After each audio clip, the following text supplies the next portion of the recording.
too over dramatically talk to me, and it's so funny, you're all I wanted, and I can't talk, want you out of my life, so just say none. I'll wait for days if you ain't one, I'll just say none.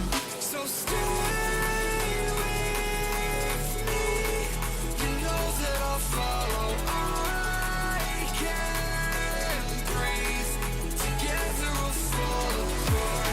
Stay here right in my arms, we'll start again. So stay with me,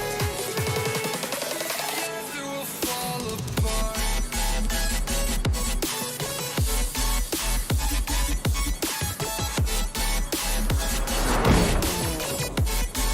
Together we'll fall apart.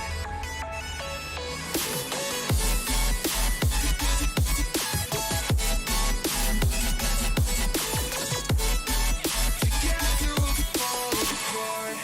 Stay here right in my arms, and we'll start again. So stay with me. Together we'll fall apart. Opportunistic, still rubbing panels as they go together. It's folded the wing mirror in on Gerardo's car. Misano is such a difficult circuit for these guys to get right. There's a lot of start-stop sections around the back. It's a very, very quick section as well. It's a fantastic start from the 23. They're 4 wide there by the look of it.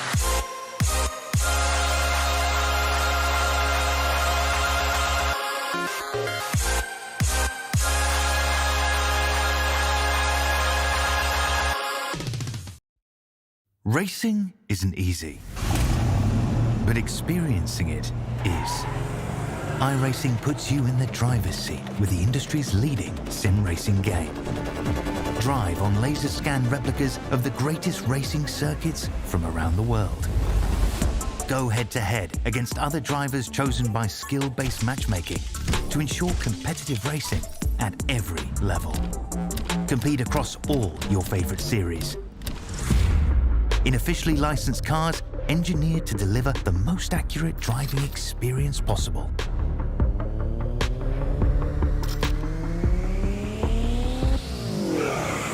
Join a race or host your own with players from across the globe. Race against the computer or in a league with friends. Feel the thrill behind the wheel. Visit iRacing.com.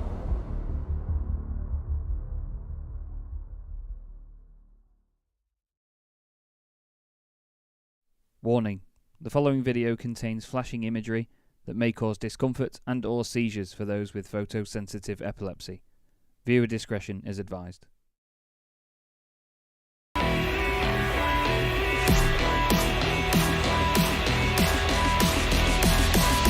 Tell me somebody how long he will be on my mind.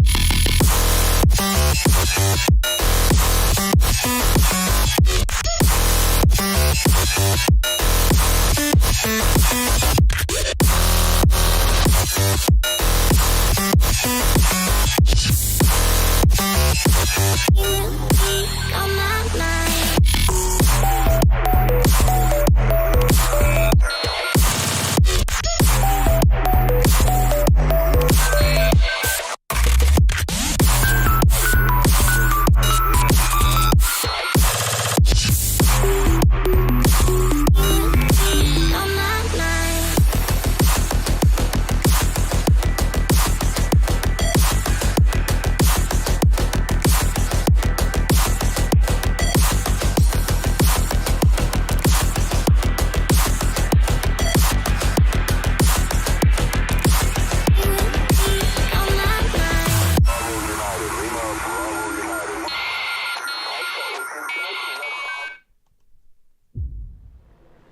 Good evening, everybody. Good evening, and welcome to Chaz Draycott Media, and welcome to the final round in the second season of the Sim Racing Magazine GT4 Challenge. We're here at one of the finest racing circuits in the world, in my opinion, one that not many people tend to enjoy, but I have made sure that at least tonight the drivers will enjoy themselves because we don't have to deal with that god-awful chicane at the end of the lap. We're at Circuit de Barcelona, Catalunya, in the heart of Spain, ready for an amazing, amazing race tonight. But I'm not alone in the commentary box, as you all know. I'm delighted to have here with me once again my wonderful colleague Ed May. Ed, another amazing season is about to come to an end in this championship. Your first season finale of this kind, anyway, in the box. And it's going to be a hell of a great night, isn't it, mate? It's almost sort of wrapped up, but still there's lots to fight for. Yeah, there is, obviously, like we mentioned at the end of, 2 weeks ago now. Time does certainly fly by, does it? Last time we were here at Monza, where we found Lewis Ward was able to fight back through the field. Excellent drive as well to really give himself the massive advantage that he's accrued all season long. Still strong in this, the final race of the season. We, of course, have the championship standings that we can bring up in just a moment. But Lewis Ward, as you can see now, just needs to finish, well, with 10 more points, and he will be able to have an unassailable advantage. Callum Brandt there, 15 points back. You get 25 points for winning. So it's, well, certainly the odds are stacked against Callum Brandt, but we've seen championships decided in very unpredictable ways in the past, so we can't count him out just yet. As well, I think the main fact, Chaz, is got to be that team's championship. RD Simsport, Apex Racing Academy, separated by 2 points. Oh, this is going to be a real, just blockbuster finish. It absolutely is. Here's one of the drivers in the Apex Racing Academy team, Dan McCauley. Dan will be hoping for a good finish to his championship. He had a bit of a nightmare last time out at Monza. He qualified on pole position, got that all-important championship point for the team, but then, of course, had a spin halfway through the race. The strategy didn't really help him out either because the guys behind were saving fuel. And, well, it was a very difficult night for Dan. But he's going to be excited for this one. It's a great place to have a championship finale as well because it's a very difficult circuit, isn't it, Ed? So the drivers are going to have to work really hard tonight to make sure they get it all right. Yeah, it's so tricky. It's all about the flow here. It's about getting each corner right to set yourself up for the next one, about in the car in a nice sort of window looking after the tyres all the way through as well, because this is a circuit that is fairly harsh on the rubber. You've got a lot of high to medium speed corners where you're turning in at a fair rate of knots, which does put a lot of stress through the tyres and as a result wears through them. So that could be a factor in some of these cars, maybe working against the McLarens that we've seen all season long do like to eat through the tyres, whereas at least this man behind the wheel of his Mercedes seems to be able to really just nurse the car through the course of the hour races and just be an absolute rocket ship right in those final 15. We've seen it time again this season, but I think he'll need to be a bit more than just a rocket ship here tonight, because you can see those 3 McLarens blocking out the top 3 positions. Yeah, it's actually amazing to see that Lewis is right up there as well, because everybody was raving about Simon Povey's lap time in the practice session that went up yesterday. Apparently it was an absolutely disgusting time indeed. But still, we're here for the finale. Everybody is excited. Unfortunately, no Mydas Tem tonight. Ed and I are sharing a point spreadsheet to keep our eye on who's going to be wearing the championship, and there was potential for Mydas Tem to even move up into 3rd in the standings should it go wrong for those ahead of him. But unfortunately, he cannot make it this evening. But we want to thank Mydas for his participation this season. He's been great to see, and he's been a very exciting driver to have on the grid. I must also publicly give a big thanks to this man, Drew Fletcher. Drew and I went to Hawarden yesterday, which is an airport in Wales, and we went on an official Airbus simulator yesterday, which Drew organised for me, and it was an absolute joy, and it was really good to do that alongside Drew. Saw his real-life Porsche Cayman GT4 as well. It's almost like a purpley blue with gold wheels. It's absolutely glorious looking.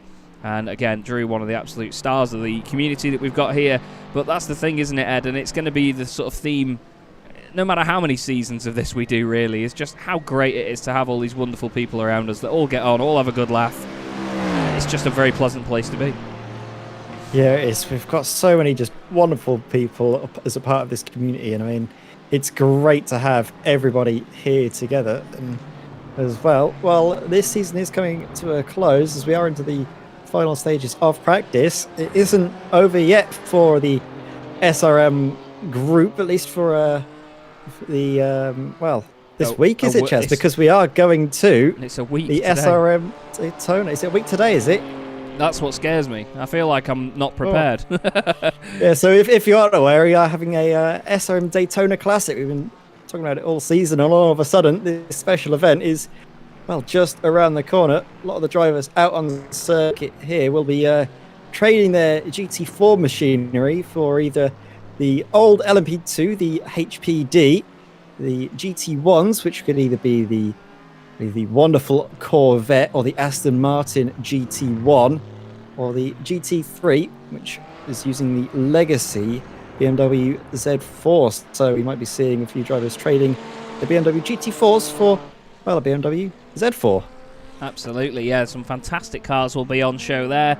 We've got 72 drivers signed up, 36 teams, Cool. 12 cars in each class. And it's going to be a real humdinger, and we're going to have 2 hours and 25 minutes worth of racing. Fuel is limited to 75%, so they reckon there's going to be about 4 or 5 stints with some of the cars if they're thirsty enough throughout the race, if they don't look after them. So, yeah, I'm super excited. It's been great to see as well. Obviously, I'm managing the Spontex CDM Esports guys, and Simon and Gary have been doing a lot of testing and making sure they've got fuel weights at the right times of the race, right, and all that. They've been really putting in the time. And we've also got Jakub Szymanski and Simon Price entering in a GT3 car as well. Simon and Gary will be in the LMP2 class, as will a lot of amazing other names. We've got Brabham Esports putting entries in as well. We've got the Orbit Motorsport and Demon Tweaks guys in there. It's going to be so much fun. It really is. But yeah. Apex Race Academy as well. They're still going, aren't they? They're going to be in the GT1s. Yeah, it's actually going to be Dan and Lewis. Sport. Matthias is going to have a teammate for once. He's going to be partnered by Alex Jenkins. So I think he actually signed up for the season, but the demand for the GT4 Challenge, we had a reserve list, but I don't think anyone actually had a chance to get involved because the participation rate has been so high. Yeah, nobody's dropped out at all from this championship. No one has officially dropped out since it began.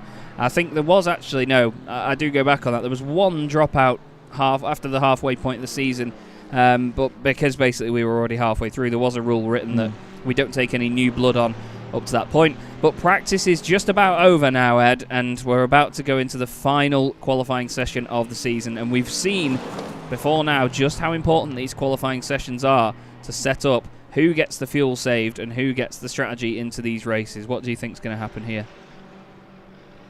Well, I think Calabrant has to try something. It's going to be tricky about getting the qualifying session absolutely nailed down because, of course, traffic is a big factor around here. You go down the start-finish straight, but then after that, there aren't really a massive amount of chances to overtake a slower car if you're on a fast lap. So it's all about finding the perfect window, something that we've seen this man get right all the time. And, well, he rounds out the season with, yet again, the first car out of the pit boxes onto the track.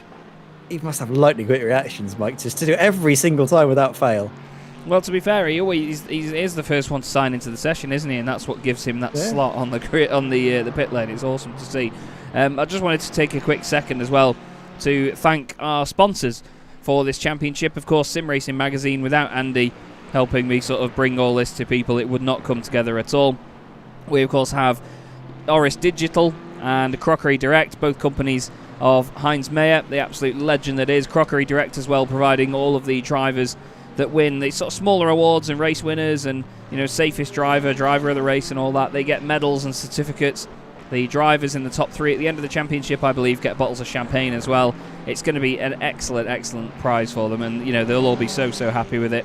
We've got blinds to go as well. Byron Crawford, he's also sponsored the championship. And Matt Dorrington from Mydas Simulations. Matt is a great retailer of all sim racing equipment, and he also provides a lot of really sound advice if you want to get your sim set up properly as well, so make sure you check him out. So, the cars are now completing their warm-up laps here, Ed. 15-minute session, already a minute and a half gone. I think the cars we really need to keep our eye on are, of course, the Apex Racing Academy McLarens and Callum Brandt in that Mercedes and his teammate Christopher Smith, because Chris has been the spoiler in the pack quite a lot here, and look, RD Sims were working together. But Chris has been an absolute legend in that Beamer. He's just been so quick in it, and he's made his races work. Let's not forget as well, a lot of the time, he's been coming from further down the order after dramas early on in the race. At Sebring, he was right at the back near the beginning and then managed something like 8th. So, yeah, while Callum may be the one up front, Chris has certainly been a great supporting act, hasn't he? He's been awesome. Yeah, I remember, I think it was Andy Marston that liked to show the graphs of everyone's sort of position throughout the race, and Christopher's, he couldn't fit it on one screen. He had to sort of split it in half because it was just that ridiculous. The sort of highs and lows of his race. It was unbelievable. Well, that's just really, I think, the main contributing factor as to why RD SimSport found themselves still in, and well, at the moment, leading the team's championship. Are those recovery drives that he's been able to pull off? They've been absolutely immense, and I think a real factor is going to be where Dan McCauley can go and where Christopher Smith can go this race, because you'll imagine that Callum Brandt will be right up there racing away with Lewis Ward. So then all of a sudden you're going to start to think, right then, what is it going to be for essentially the second drivers of those teams? What are they going to do to contribute? Yeah, that's it. You know, you've got to be thinking, how are they going to... Hang about. Sorry, Chaz. Yeah. Lewis Ward, he's not out onto the circuit. We've had 3 minutes of qualifying. Yeah, he's not out anywhere. That's very strange. Oh, Christopher Smith's off. Christopher Smith is off as well for RD SimSport. That's down at turn 5. So he's had a moment there, and he's going to take more than a moment to get back out there. As Andy Marston nearly collects him in the gravel. Dan McCauley is all out on his own as well, so it's not like he's waiting for Lewis to sort of join him on circuit and help slipstream. Dan's gone round almost as if Lewis has said, no, you go on. To sort of imply how important this is, Lewis is the only car that hasn't even emerged in the pit lane yet. Everybody else is on track right now. There's not anyone in the pits. Mike Horder puts the first time in then. 149.837. Paul Goffin goes 0.8 of a second slower. Jacob Money goes up into second place. John Barnes, purple sector 3 from John. He goes up into third place, only a couple of thousandths behind Jacob Money. Now Lewis Ward is in the pits. So he's going to be taking to the circuit shortly. Boosted SimSport 1-2 at the minute. It's Ben Gregory goes second fastest. Callum Brandt by 2 thousandths behind Mike Horder now. So very, very close indeed. All up and down the order. What about Povey? Where is Povey on his lap? Purple sector 1 for Simon so far. It's all very, very close, isn't it, Ed? Simon's going to be definitely with the main spoiler of the pack with his absolutely outrageous pace. Yeah, over one lap. There aren't many drivers that can bear Simon Povey. He seems to get it right every single time. Dan McCauley, though, purple middle sector. Keep your eyes open for the 41 coming across the line.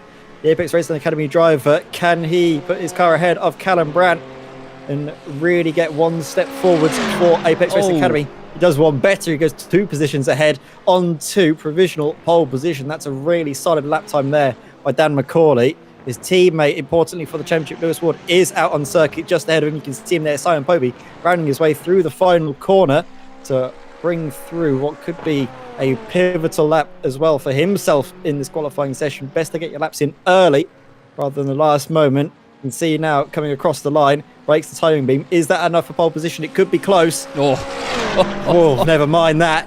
2.5 tenths faster. That is supremely fast and almost on the level of, well, the disgusting lap times that we were alluding to earlier, because he's capable of doing exactly that, just pulling out outrageous times from seemingly thin air. That was just amazing, wasn't it? Not only was Dan McCauley 0.25 of a second quicker than Horder, it was 2.6 on top of that. Insane stuff. Mike Horder is now third. Jacob Money is still 6th, even though he improves there. It's very, very close there. Mike Horder and Callum Brandt right together. Callum Brandt's about to cross the line now. He's done a purple sector 1, purple sector 3. No improvement in the middle, though, but it is pole. 53 thousandths of a second for Callum Brandt. Lovely, lovely job. What about his teammate Rob Sutherland? He's got no valid times on the board yet. He pops up to 17th. Rob Sharp just behind as well. He's in a sort of championship fight, as Dan McCauley is also getting to the end of a lap, although I think he's just trying to get some gap here to give Lewis a run. The other championship fight we're mentioning, Ed, third place down, basically. Fourth place down is going to be a real scrap, because you've got Christopher Smith on 133 points. Is it fourth down? Yeah, fourth down. Christopher Smith, Mike Horder, Rob Sharp, Dan McCauley, and Matthias Tem, all separated by 19 points.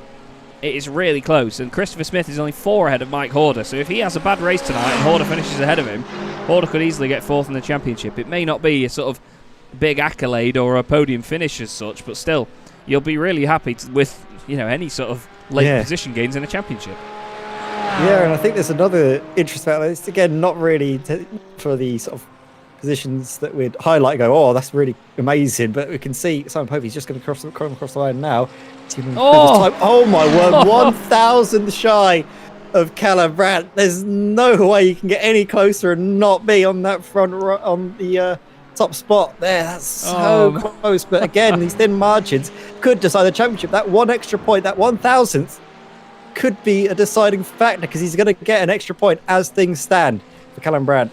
Oh my word, my train of thought was completely derailed there, but we've got another close battle in the championship there with 13th on 44 points, 14th on 43, and 15th on 42. So yeah, well, that's they're all just 1 point away from each other, and that just shows how competitive as well this championship is in that sort of midfield scrabble as well. Callum Brandt now cements his position just slightly more. I was going to say it's wet cement, isn't it? Yeah, it's not quite set just yet, but maybe it's quick dry cement. In 7 minutes, it'll be solid. Rob Sharp, 4th fastest at the moment as well. Rob's always up there in that Porsche, doing a great job. Ryan Penny's just crossed the line as well. Don't think there's any improvements further down from him. He's currently 4.872 off pole. Stuart Clark and Lewis Ward, no times from them yet, I should say. Lewis Ward round the final corner though. Stuart Clark's done 3 fast laps and still not got a valid one on the board. Look at the trail break in there. Purple sector for Lewis.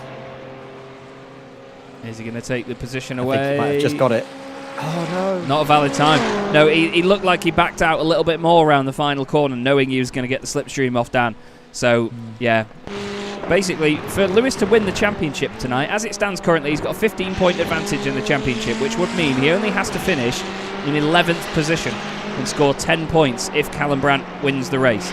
If Callum gets pole position, basically Lewis needs to finich 10th. If Lewis gets pole, he needs to finish 12th, but Simon Povey goes to the top, and that is 0.87 of a second different, and it's just, again, it's insanely close, Ed, and this is what we've had between these, at least these 4 and maybe a couple of others all season long. We never know which one of them is going to grab it. I love it. Callum's in that position. I found myself so many times this season. I'd put a time and think, right, there's no way anyone's beating that, and then all of a sudden, who do you guess is going to come through and beat that lap time? Simon Povey, pulling out an absolutely worldly lap time, getting dangerously close here to the 48 barrier. Callum Brandt improving in the first sector, no improvement in the second sector or the third. So he's going to come across the line there and show no signs of going one better over Simon Povey. So for now, it is advantage McLaren, advantage Spontex CDM Esports, and of course, advantage Simon Povey. But then looking through the field, we need to keep our eyes open on Lewis Ward, who is still yet to set a lap time. Coming around in towards these final couple of corners. So fun here in the McLaren. Just lift it, coast it through, balance your foot on the throttle delicately as you like. Then into the final corner, trail brake in, keep the nose pitched, power on early to get the drive out of the corner and across the line. Dan McCauley with the purple middle sector, improving in the final sector. Is he going to go pole position? No, he isn't, but Lewis Ward is, and we are into the 48s now. 48.954. Absolutely. Oh, that's a barnstormer of a lap, that is. Screaming lap that was. And that is, almost certainly now a championship winning lap, because that means that as it stands, Lewis Ward now only needs to finish 12th. Yeah. It makes his job that much easier. Yeah, basically, whoever gets the championship point for pole position in this session out of these two, if it is either of these two, it means that Lewis either has to finish one place further ahead in the race or behind. But it is almost wrapped up for him, to be fair, because you can only score 25 points in the race. He's got a 15-point lead. It's just gradually been built up, but he's been on the podium for every race. So expecting him, without incident, to finish down in 10th or 11th and find that a challenge is unfortunately not quite realistic. But we're going to have to still cling on to it, because it's not over until the fat lad called Chaz sings, is it, to be fair, Ed? Because, I mean, we've seen championships be absolutely flipped on their heads before, haven't we? There's one certain one that will stand out in everyone's memory that we're not going to talk about. But I tell you what, even in sim racing, we've had the same, haven't we? Big drama in the last rounds of the season. Yeah, I mean, there's... I'm not sure which one you're not going to talk about, but there is one that I am going to talk about, and it was, of course, the Nevo F4 series. Yes. Last round at Alton Park, the dramas that we saw there. It was on the final lap as well. Yeah. Good Lord. There was some drama there, but everybody involved in that championship, whether they won or lost out, just like here in the SM GT4 Challenge, so gracious, so just respectful about everything, and that's what we've seen all season long. So you'll imagine that the same will be said here. No matter who wins here tonight, everyone will be happy with the way that this season has gone. Absolutely, and yeah, that Nevo F4 series was just unbelievable. We had 3 races, I think, over the night, and there was 2 championship protagonists. One basically had it wrapped up, but the other one, he won, didn't he win 2 of the 3 races and have an amazing result in the second or something, and then there was contact between championship rivals near the end, and it was insane. It wasn't even championship rivals, it was someone else made contact with the potential overall winner, Kane Halliburton, and then he lost the championship to Hakon Grebstad by like 2 points come the end of the night. It was absolutely unbelievable. We went into it with like a 93% chance that Halliburton was going to win it, and it was that 7% that gave us a different winner. Christopher Smith right now, 9th position at the moment. It's not his best qualifying so far, but he's in touching distance, and that's the thing. If he can just linger behind these other guys, then it's so close. It really is. But if Lewis Ward gets pole position now, it's not only going to help his Drivers' Championship, but it's going to mean that the point difference between RD Simsport and Apex Racing Academy is 1 point. That is so close. And we need to keep our eyes open on Christopher Smith, actually, because maybe Callum Brandt will see, right, it's going to be a lot harder for me to make up those 3 tenths to Lewis Ward. Maybe if I get into the slipstream and help out my teammate, he'll get maybe 3 tenths himself, and that can jump him up a whole host of positions and bring him that much closer to Dan McCauley, because as it stands, he's, well, only just inside the top 10, isn't he, in that position. He needs to get a bit of a shift on, I think, Christopher, to get there's not long enough left to properly challenge Dan McCauley, and this is going to be his final lap of the session. And he's got Ben Gregory hounding him as well. It's going to help Ben, but of course, the big rainbow-coloured Aston Martin filling your mirrors is definitely not going to be helping Christopher Smith. And Martin Kenyon in the chat, good to see you, mate. Good to see Sean Gardner, Jacob Money, Matt and Niall, White Van Gaming, everyone. Good to see you all. Hope you're all doing well. Welcome to the finale of the Sim Racing Magazine GT4 Challenge. We're in for one hell of a night already, and this is only qualifying. One more hour-long race to round out the season coming your way. One more qualifying lap from Lewis Ward and Dan McCauley for Apex Racing Academy, the team that is trying to beat RD Simsport in the Teams Championship to that crown. There is only 2 points between them at the moment. If it finishes, that is qualifying finishes as it is, there will only be 1 point between them. Callum Brandt is on a lap, but I don't think he's improving at all, to be honest with you. It's looking like it's going to be Lewis Ward. Simon Povey has done a personal best sector 1, but he's not. His first sector's not good enough, Callum, there. No, it's not, is it? I think about 3 tenths off of what Lewis Ward did for his pole position lap. Simon Povey, though, he's improved in the first sector, no improvements in the second, but that McLaren is very strong here in the final sector. You can see there, he gets extra rotation there with the car bouncing down over the curbs. Those are the little bits that Simon can do over the course of one lap to try and squeak out a bit more time. Whereas he comes across the line, he improves, but not enough. Shrinks down the deficit, but the deficit is still there. So Lewis Ward, as it stands, and with no real challenge coming through from anyone else other than his teammate, looks to be set for the pole position, the extra point, and one hand now, you've got to say, tightening its grasp on the SRM GT4 Challenge Trophy. Yeah, we knew that Lewis was great coming into last season. You know, he only did a couple of rounds and he was right up there at the front of the pack. He comes around the final corner now with the personal best final sector. No improvement from him. What can Dan McCauley do? He does not improve either. So it is going to be Lewis Ward that takes the final qualifying point of the season.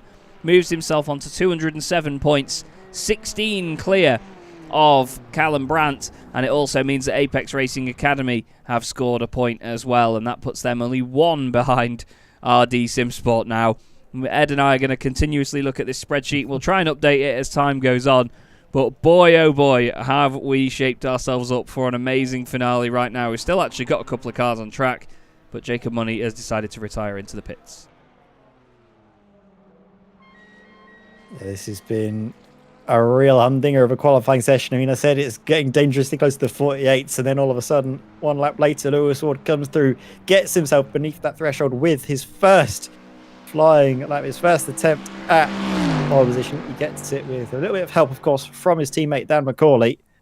But that, of course, as well gets the extra point, not just for himself, but for the team as a whole. And with Dan McCauley there, as you can see on the second row of the grid, makes it all the more looking likely that Apex Racing Academy will be able to secure not just the Teams Championship, but also the drivers with Lewis Ward. But, of course, that's how it looks at the moment.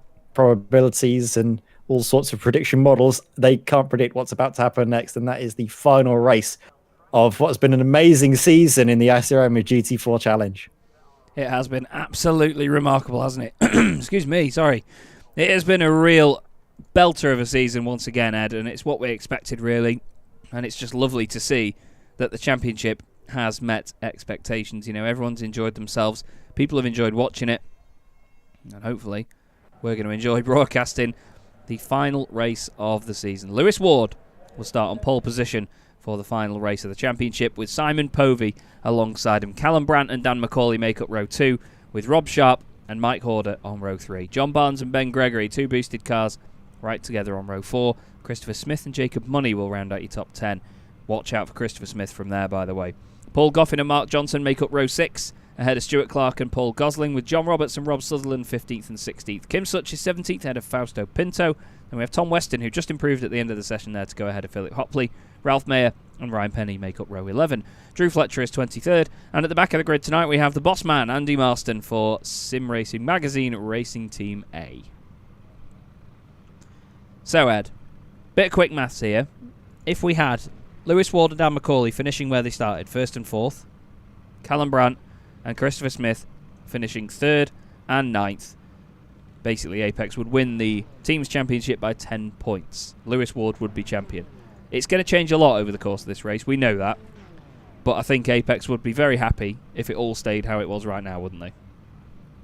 Absolutely, but we have never seen a race in the SM GT4 Challenge finish the way it starts. No. So we always have an exciting little moment in the opening phase of the race, and then, of course, the strategy completely turns the race on its head at around about the halfway point. So we'll look forward to seeing all of the different little intricacies and quirks of the strategies that might come through, what Simon Povey can do to try and get yet another race victory. He is so far, and I mean, off the back of 2 weeks ago at Monza, the most wingless driver in the championship. But then I think Lewis Ward, if he wins here tonight, then I think they'll tie. Yes, I believe. Yeah, 4 each. So it's all about trying to see who can have not just the championship, but also these other little accolades that the drivers love to battle out for. But here we go.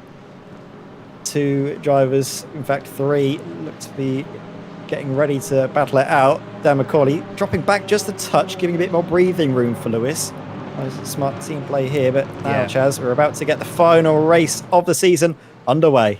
Hold on to your hats, everybody, because the season finale in the Sim Racing Magazine GT4 Challenge is underway, and it's Lewis Ward leading Simon Povey down towards turn 1. Dan McCauley has importantly crowded Callum Brandt over to the right-hand side and got in front of him. Rob Sharp and Ben Gregory close to making contact together in the middle of the field, but it's going to be Apex 1 and 2 by the time they get to turn 1. Fantastic start by Dan McCauley down the inside of Simon Povey. Is he able to carry it around the outside and get the inside for turn 3? Yes, he is. Dan McCauley, amazing start, means that he's going to be the backup to his teammate straight off the bat. Incredible stuff from the team. Amazing teamwork, as you'd expect. And what a clean start from everybody else. You've got to love it. Whoa, Mike Horder, though, all over the back of Rob Sharp. Gives him a bit of a kiss there. But wow, that is perfect scenario for Apex. Rob Sharp is wide at turn 4, Ed.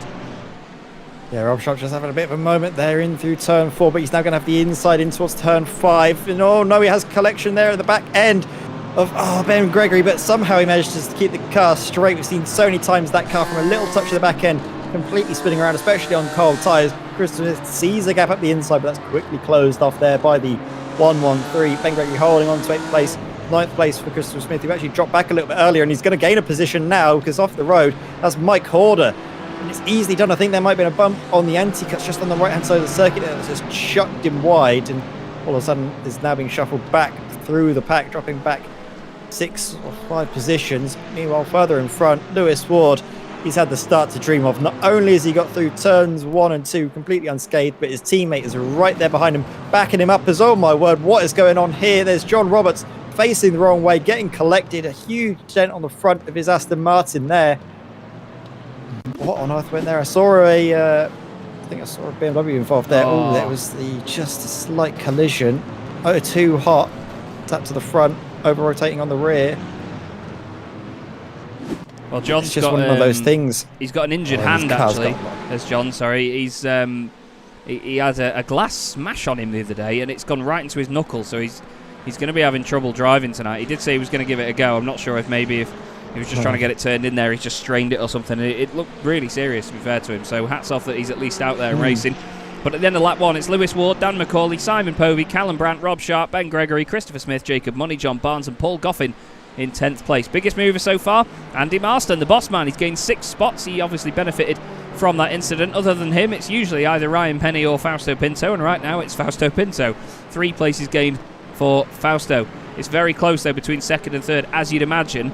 But I think Simon Povey at this point, Ed, he's going to know the situation now. He knows exactly what Dan and Lewis are going to be doing. You just got to think what is going through Callum Brandt's mind now, because it's not like he's in the box seat to have a go at Dan right now, is it? He's got to sit here and wait and play the strategy game. Could he potentially be saving fuel? Because he's not right up behind the guys ahead. Others have mentioned that the one-stop might be possible tonight. We've seen Lewis Ward outdo it before at Hungary. Let's see if they can do it again tonight. As Simon Povey makes an attack on Dan McCauley. Whoa, he moves over in the braking zone just to try and squeeze him to the apex. Dan won't like that. And he just about stays ahead.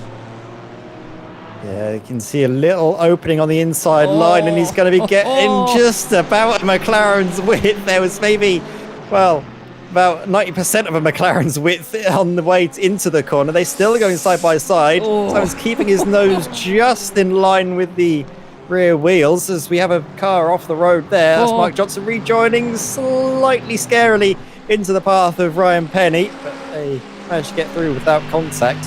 And now all of that battling has given Lewis Ward a much more healthier advantage now. 1.5 seconds as they go on to the brakes in towards turn 1. And we're calling Simon Povey, Callum Brandt. I think he's busy looking at his fuel number and not enough on his braking markers. All the cars ahead as he nearly completely barrels into the back end of Simon Povey. John Barnes and is that John Barnes and Mike Horner getting a bit too friendly with each other? Two boosted teammates. Yeah, some civil war there going on between Mike Horner and John Barnes. Mike goes down the inside, obviously trying to recuperate after his off earlier. He's just gone in a little bit too hot there, unfortunately, and bashed into the side of his teammate. Paul Goffin then tries to take advantage of it, but it doesn't work. But boy, oh boy. Something that is, I think, sadly part and parcel of this car on cold tyres. It does not like the brakes. We saw it with John Roberts there going in towards the newly reprofiled corner at this wonderful circuit, turn 10. It's, I think, a lot harder now, to be fair, than it used to be, because you take it at a fairly decent rate of knots. Yeah. And I think that was just a little bit too hot into the corner for John. Obviously, like you say, he's got a dicky hand, but it was more of his feet that were the issue there rather than his hands there. Rob Sutherland's had an issue of some sort as well. He's unfortunately gone off into the wall. Easy to have a spin up there, though, as we were saying before. We saw actually with Horner, wasn't it? We saw Mike Horner in the same position in the Aston Martin, so there must be something about that corner that car just does not like. And you're absolutely right about turn 10 as well. That is something they've stopped using the hairpin now. I was there at the end of 2021. I was lucky enough to go there with Renault. And they stopped using the really tight hairpin now. It's all blocked off. They've built a wall that goes past it and everything. It's still there. It's still paved, but it's what they tend to use for the rallycross circuit now. Excuse me. It's absolutely unused, and it's weird to see it, to be honest with you. As Ryan Penny battles with Drew Fletcher, his teammate, actually. These two are registered in the same team for this season. Philip Hopley just behind, Ralph Mayer just in front. But we need to go back to the front, I'm afraid, boys, because Dan McCauley has got Simon Povey all over him.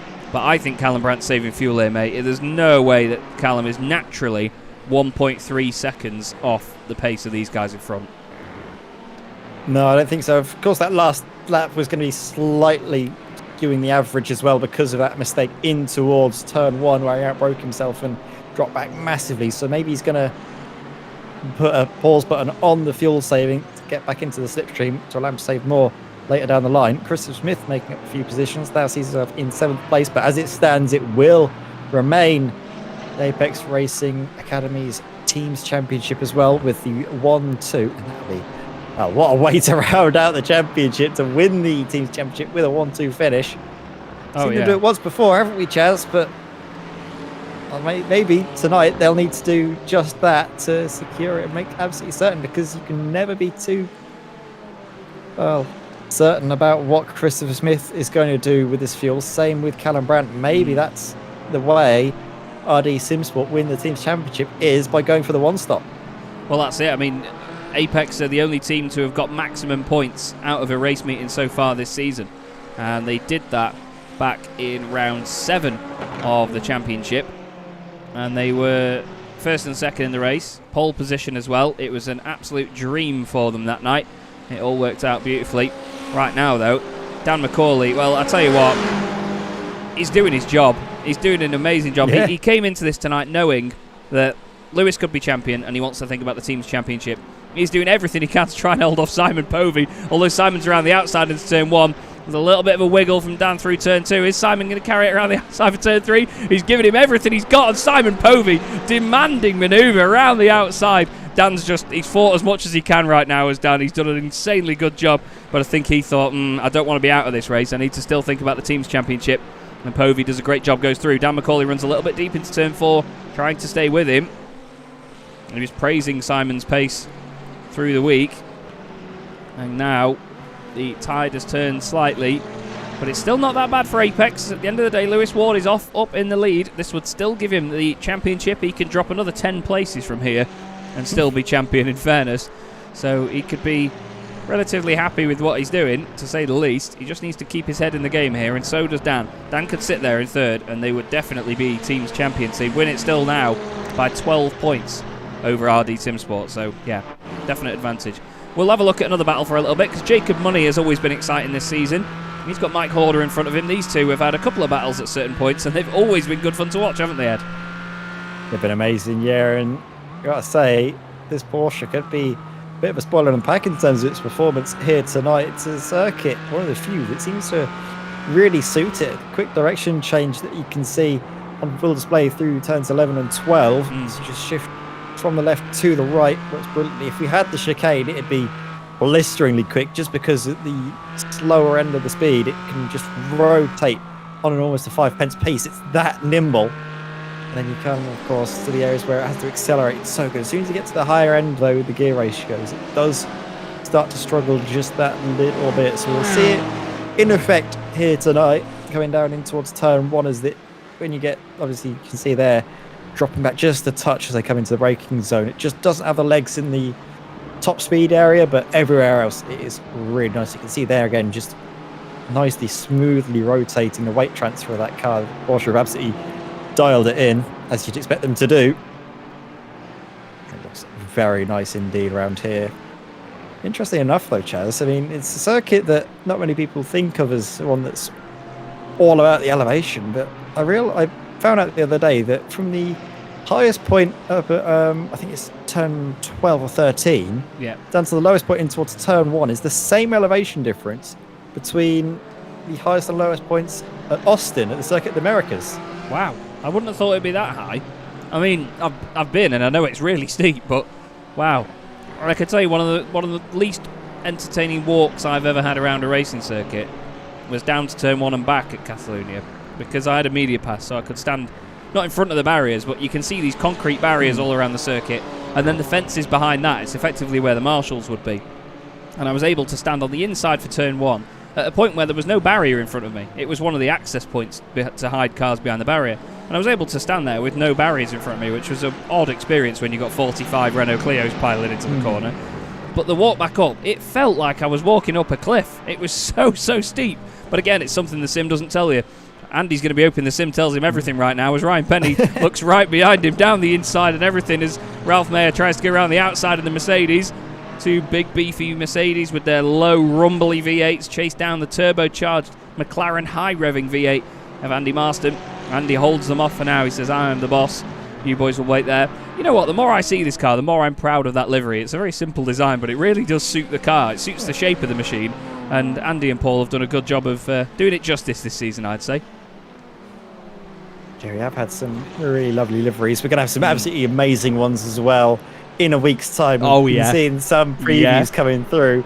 There are some tasty looking machines. There is a shame, of course, that we'll only be able to see them for one evening's worth of racing, because some of those they could go for an entire season long and I'd never get bored of seeing them. It's like we do see sometimes a team gets delivery absolutely nailed on. I mean, it's a testament to them. They're not even racing, but I still have to talk about Flemish Sim Sports. If you remember them, Chaz, some of their deliveries, they were absolutely the dogs unmentionables. And I mean, we have a few of them here tonight. I mean, I have to say, Chaz, the work you've done on Simon Povey's car and Gary Toll's, it's been looking very nice. We'll say it's sort of simplistic, but again, it looks like a car you'd see on a race circuit, a real race car. Yeah, I think that's one of the things that I tend to go for with deliveries. It's like, what would you see on a real car, you know, with all the logos on it? You know, some teams often have liveries where they've not got enough logos on it, in my eyes. I know that a lot of the teams, you know, they're not going to run logos if they're not sponsored by them or whatever. That's fine.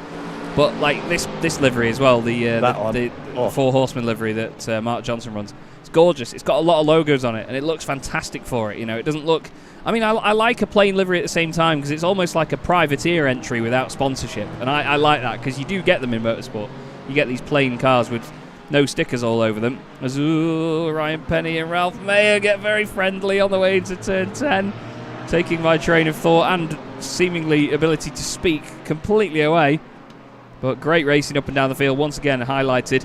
Now, Callum Brandt is going to sit behind Dan McCauley here and save fuel all the way, isn't he, here, Ed? This is important, this moment of the race. Yeah, this could be a significant point because the closer you are, the more fuel you are able to save. So if he does stay, well, just a couple car lengths back from Dan McCauley and does nothing but save, he's going to be in a really good position later on in the race. Maybe even if he is going to be only doing it on 2 tanks of fuel. I mean, it'll be a job to do it, but we've seen them do it once before at the amazing Hungaroring race. That one was a real turn up for the books, but even then Lewis Ward was still able to win the race doing an extra pit stop compared to those he was having to fight against. So we'll see what happens. I think for Christopher Smith, if he can save that tank, that might put him ahead of Dan McCauley, and then we start to get the spreadsheets out and think, right, who's where, who's getting what amount of points. I think that might be where the spreadsheet will have to come into effect, Chaz, because at the moment, for Lewis Ward at least, I don't think any spreadsheets will tell you what we can already see, and that is the fact that he is driving brilliantly towards a championship victory. Andy Marston there, facing backwards at an area of the circuit where I don't really tend to see many cars going off there, just on the exit of turn 5. There might have been a bit of a helping hand. Oh, there we go. And well, a little bit more of a helping hand there as the cars get sort of stuck together. Yeah, I think he let it roll out of the way. He was still on the brakes, but he let the car roll out of the way of the active racing circuit, because you can always have people coming around there on the exit, running wide and collecting any cars that have had strife. But unfortunately, a little bit of contact with Ryan Penny there. Just looked like there wasn't quite the space for the two of them to go side by side. Paul Gosling's had a little moment off track, but it's only a slight excursion out the final corner apparently, so we don't need to worry too much about looking back at that. You did mention Christopher Smith though, and rightly so actually, Ed, because Ben Gregory just in front of him now, and Rob Sharp, both drivers that are doing really well in the championship. Unfortunately, Ben's bad luck means that he's a bit further down than these guys, but Christopher Smith is 4th in the standings. Rob Sharp is in 6th. Mike Horder, just behind this, is the driver that's 5th in the championship, and then Dan McCauley's ahead of them. So let's face, I'm going to start doing the maths on this bit now actually as well. So if Dan finishes where he is, in 3rd place and scores 20 points, he's going to end the season on 136. Rob Sharp in 5th would get 16 points. So he would still be, he'd have 1 point less than Dan, so Dan would overtake Rob Sharp at this rate. With Mike Horder, no, Mike would stay ahead, and Christopher Smith, I'm pretty sure, would also stay ahead as well. So yeah, Dan would only gain 1 place if it stayed as it is, so he needs these guys to have a bit of a worse time of it, basically. Yeah, well, it looks things. But we are seeing as well quite a good race for Orris Sapphire Sim Sport here. Jacob Money there in 9th position. Rob Sharp up in 5th. This can be a very good haul of points for the team. I think they'll need a little bit more than what they have if they, I don't even know if they can usurp Boosted Sim Sport as the 3rd position team as it stands. But actually, wait, let's try and think now, because is John Roberts is the Boosted Motorsport driver. Oh no, Boosted Motorsport, not Sim Sport. Yeah, there we go. Yeah, we've got boosted Sim Sport, Motorsport, and Motorsport B. Too many boosted cars. There are. But I'll tell you what, if there is a team we must thank even more than any others for their participation, other than RD Sim Sport, who have a lot of drives in as well. Oh, Dan McCauley and Callum Brandt leaning on each other on turn 3. I'm just grabbing my chair right now. I'm digging my nails in, scared. This is literally 2 cars from the team's championship fighting one another right now on our screens. Callum Brandt goes a little bit deep into turn 4. Dan is trying to squeeze him to the apex. He's trying to make sure that he does not run out wide. He doesn't take any extra room here. He's fighting very hard. He's not letting him have an inch. Oh, he runs a little bit deep on the brakes, rubs up the side of Callum. But because of the nature of these cars, they can both carry on. Callum won't be too pleased with that one. He'll feel like he was hard done by there with the contact, but don't think it was too untoward. It was just human error. No. Dan just going a little bit deep, and oh, that's going to hurt him. He's all out of shape. Yeah, that's really going to hurt. Callum Brandt now down the inside. Is he going to make that move? Oh, there's contact! Oh, and Dan's gone around. Callum Brandt's going to stop. And I think Callum's going to let him go, is he? Oh, Callum's waiting for him. Dan's gone back. He's dropped more and more positions. And Callum's even got to the point where he's still waiting for him. He's thrown his championship out the window. Unbelievable turn of events. I mean, it's wonderful sportsmanship, and that's what we're all about. But that, maybe a little bit of impatience from Callum Brandt might have just sealed the title. We'll have a look and see. For me, Callum Brandt, the way he's positioning his car, the way where he was set up, he was always going to be looking up the inside line there. I think you can just see from the earlier incident, when Dan McCauley comes back onto the circuit, Callum Brandt is already looking over onto the inside line. We'll have a look here, just from the aerial shot. Obviously, well, the see car there, it's a little deep there from Dan McCauley. The car just goes straight as soon as he hits the brakes, doesn't it? So then we're going to see it here. Turns in, you can see all of a sudden, car just gets a bit of a snap on, which sends him wide. Bounces over the curb, and then here you'll see he's going to be looking to the inside line, so he's basically saying, I'm going to be going up your inside. There wasn't an overlap though. Yeah. I don't think Dan would have got a call. I don't think Dan would have been told there's a car on your right, because he did not get any overlap, and then Callum was just later at slowing the car down into there. I mean, he makes his intentions clear, doesn't he? Yeah. I mean, both of them make their intention. I don't know if it's difficult to see, because from there you can, from our perspective, we know that Callum Brandt, he's going to be looking to go up the inside line there. He's gone early to the inside. It's not like he's jinked right very late on and surprised him. He's gone, made his intentions, right, you're slow out of this corner. I'm going to be going up your inside. And I think it's just because of the nature of the circuit and the way that Dan McCauley's come back onto the track, he's more worried about, am I losing too much time, rather than, is he going to be looking at my inside there? I don't know if he checked his mirrors just before turning in. And again, it's difficult to know if there was a car's width. It didn't look like Callum Brandt ran wide, but again, it's all just culminated in this big pivotal moment in the championship. And it's seen Lewis Ward, well, with not just the race lead, but also with several cars, well over 10 cars, for himself at his rival, Callum Brandt. Yeah, Callum, though, I tell you what, we have to give a massive shout out to Callum for that sportsmanship. You know, he didn't want a team's championship to be affected by something like that. He didn't want it to come down to that, and I can't praise that enough. I really cannot praise that enough. That is, so he has just thrown his championship out the window by choosing the sportsmanship route over that, and you can't praise it enough. You really can't. Hats off to Callum Brandt and RD Sim Sport. You know, they've been great guys to have in the series since the start. They've been great in getting terms, like in just joining us with banter on Discord and all sorts. There's no banter there between Fausto. Oh, heck. Wow. Did he have a grenade in the boot or something? Flipping heck. It's completely erupted. What is Fausto keeping in the back of that car? I mean, Mark made his intentions clear as well there. It was a similar incident, but that Mercedes is made out of the sort of pancakes that me and Beth were making earlier. You touch it, it explodes.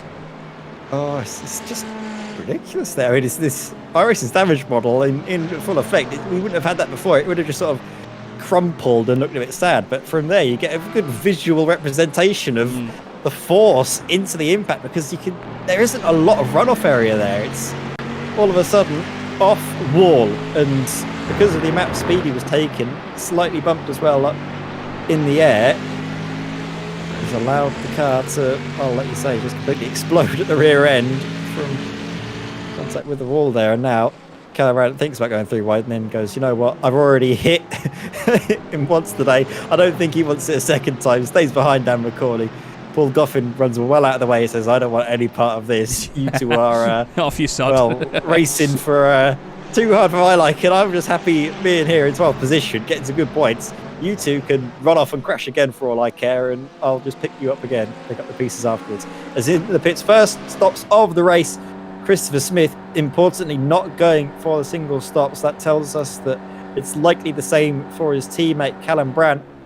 Jacob Money there being not used as well. Now they're obviously dropping down through the field, but Porsche maybe going for a slightly earlier pit stop. Look at how long they've gone into the race already. Yeah. Nearly 25 minutes. It is quite easy to make the argument that if you save a little bit more, you could easily go on just a single stop of fuel. Yeah, it really could actually. It's interesting to see whether something does come about where we do get people doing a one stop. I'd like to point out though just how great it is that these two are still battling. You know, they've sorted it out. They've just carried on battling again. It's absolutely glorious to see. It really is. And hats off, I must say, to Callum Brandt. He really has outshone himself in an odd way there. But it's lovely to see. Yeah, do we have I know we have driver of the round, and for me, no matter what happens from everyone's performance here tonight, just for sportsmanship reasons alone, it has to be for Callum Brandt. Just for that, for completely saying, right, the championship is just the championship. I want to go here and race hard, but most importantly, race fair with everyone, and that is taking precedent over everything else tonight. And massive props to Callum there for doing what he did there, because I can't think of many drivers. I don't even know if I would have done that, to be honest, and I like to think of myself as quite sporting. So Callum, he's a real class act for doing that. Really class. As into the pits come our two leaders, Lewis Ward and Simon Povey. Simon has actually brought that gap down. It was just, I think, 2.5 seconds after he overtook Dan McCauley. It was then 1.5 seconds as they came into the pits. Here they come then. Rob Sharp as well on his way into the pits. Dan McCauley continue on. Yeah.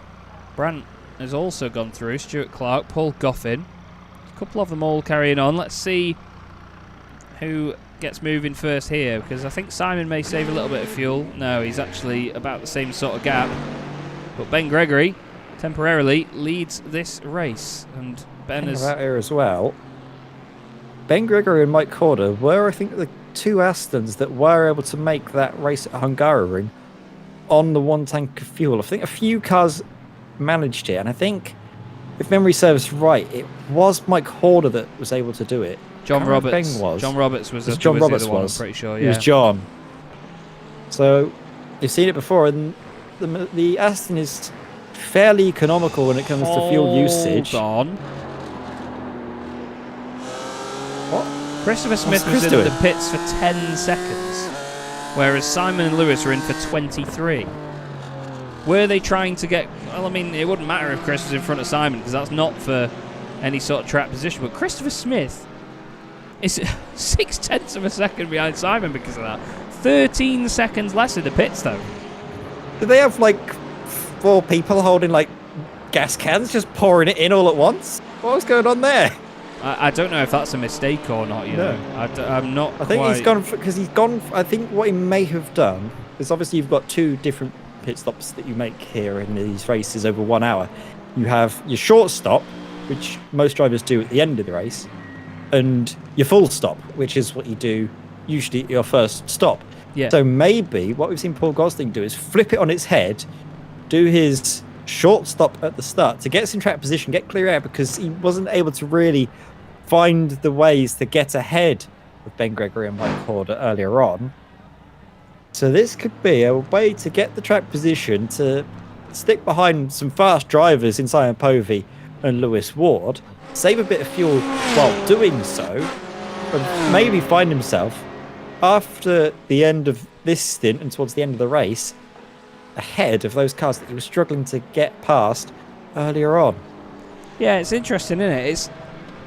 It's one of them again where when we see endurance racing in the real world, you can see what the driver and the team are doing. There's more of an indication. You can ask the teams, what are you doing? What's going on? Here, unless we've got someone from the team in the YouTube chat, or unless we've been told beforehand, we've got no idea, because we can't see what happens in the pit stops. The car just sits there. We don't know. And I love the speculation that we get from that in sim racing. You know, we always get something to think about.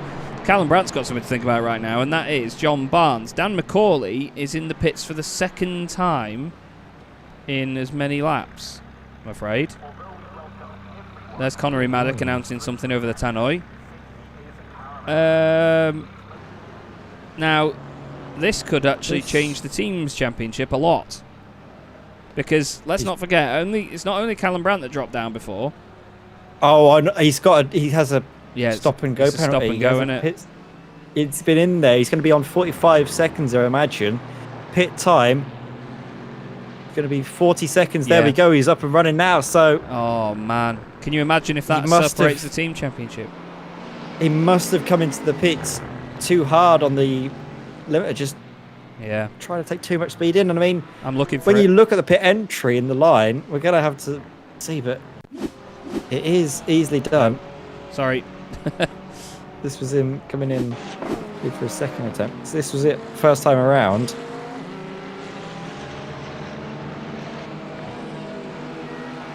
Oh, that looked late. That looked late.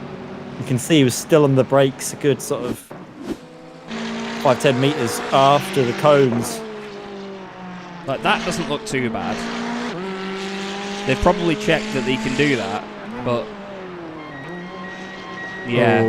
that sounded a little bit late, didn't it? I think he's just been done for speeding there. I don't think it's the way that he entered it. I think it's just the speeding. At the front, by the way, speeding is definitely what Simon Povey's doing. He is just about now at the halfway point of the race, and he is within a second of Lewis Ward. He did a purple sector 2 on that previous lap as well. Incredible stuff. And he was nearly 3/10 of a second quicker than Lewis Ward on that previous lap as well. So, amazing stuff right now by Simon Povey. But this is what he does, isn't it, Ed? You know, you went head-to-head with this man last season. You went head-to-head with him for the championship. You exchanged victories with each other. You had amazing battles with each other. You know what he can do. He's just a real star, isn't he? He's just, everything he does so consistently over lap after lap. We've hardly ever seen him make a mistake. I think the only time I ever saw him make a mistake was at the Red Bull Ring, and other times throughout the entire season he's been flawless. Every single time he's entered a race here, he's either finished first, second, or not at all. Yeah, that's true, actually. His lowest finish this season is second. It's absolutely incredible. Absolutely incredible, but still, I'm really hoping that we get a good scrap out of these pair. I think it's about right now, though, that we do look at the Teams Championship. We know the Drivers' Championship is going to get sorted out, but if Dan McCauley finishes where he is now, he's not going to score any points. He's out of the points in 21st at the moment. So it would be the 25 points for Lewis Ward, and that would be it. Christopher Smith's third place would get him 20 points. Callum Brandt currently running in 8th. Now, we know Christopher is going to drop down a little bit, so yeah, we'll bear with that. But they would actually, RD Simsport would extend their team's championship lead to 9 points and take the title. And you will imagine that Callum Brandt is going to make up a few positions here with his lap times relative to the likes of Jacob Money, Mike Hodder up the road. He seems to be able to close down onto them. The Mercedes so good in a straight line compared to the Porsche's relative weakness. And then he's got that whole gaggle of cars up in front of him. He could easily find himself by the end of the race up in 4th place, maybe even better. Got a lot of time to go in this race. Half an hour remains. And he's been able to come into the pits importantly and get the repairs done. He had a bit of damage earlier on from that contact with Dan McCauley. Dan himself has got a few cars that he can make up positions on. But the field has started to spread out already. You can see there he's 1 minute 27 seconds back. You score points for 15 upwards. Well, he's actually he's right behind Philip Hopley. He's right on him right now. He's 12th upwards, 20th upwards. Sorry, 20th upwards. So he's going to get a point as he's going to overtake Philip Hopley. But then he's got 14 seconds ahead to Ryan Penny, and then he's half a minute behind Fausto Pinto in 16th position. Hopley lets him go. But you can see Dan is the yellow dot on the map there. And Callum Brandt, who is the next car that could have any effect on the championship, is there. So he's got half a lap, basically, difference between himself and Callum. So that's not going to change, I don't think, unless something major happens to either Callum or Chris.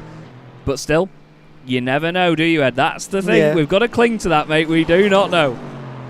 Well, Chris, we know, is going to have a pit stop that's about 10 seconds longer than those around him, because he had a 10-second pit stop most recently, where everyone else was having sort of like 20-second pit stops, so in that sort of ballpark. So, however, imagine that he's going to have to take a longer pit stop. But he's then not... on the flip side, Callum Brandt is going to be gaining positions as the race goes on, just because he's quick. He's Callum Brandt. It's going to balance out a little bit more, isn't it? But let's not forget, Christopher Smith's probably going to be, like 10, 13 seconds, I reckon, different to the drivers behind him. He's 9.2 seconds ahead of Rob Sharp. Yeah, and I mean, that could be a gap that he could extend. I mean, looking at the lap times, they're very similar. If he can just get the consistency in, and if Rob Sharp maybe... Well, he doesn't have anyone to worry about at the moment, but traffic could come into effect. We know that Chris Smith is really good in traffic. We've seen him do it time and time again, and gain time on those around him.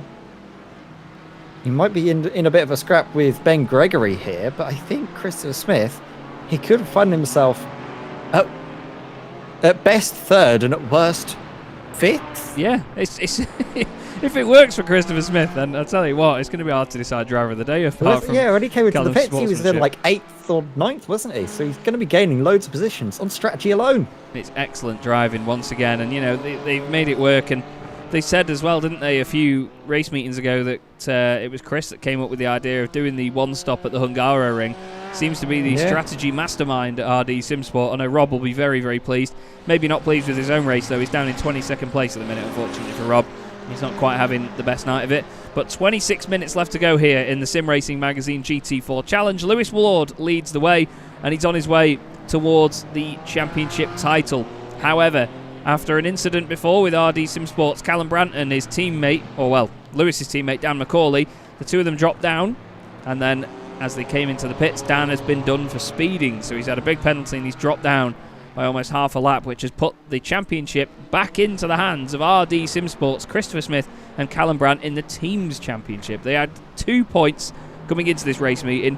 Lewis Ward got a point for pole position, which meant it was 1 point, and it's still remarkably close. 8 points in it as the race stands now. Chaz, I've just had a you know when you have like a realization of something where you finally understand it and it feels like the universe is just aligned and you're ascended to a higher plane of knowledge and being, when you're just like, oh my god, I know what's going on now. Oh yeah. I've just had that with Christopher Smith. We've seen him do this all season long at various different points, and I've only just noticed that he's doing it here tonight. He's doing what he does when he has a recovery drive. Yeah. He's found himself out of position at the start of the race, not because he had an incident, but because his qualifying wasn't quite where he wanted it to be, and he's decided, right, this works for me when I find myself out of position because I've been banged into or I've had an incident. Yeah. I'm going to do this. I've not had an incident, but I'm not where I want to be.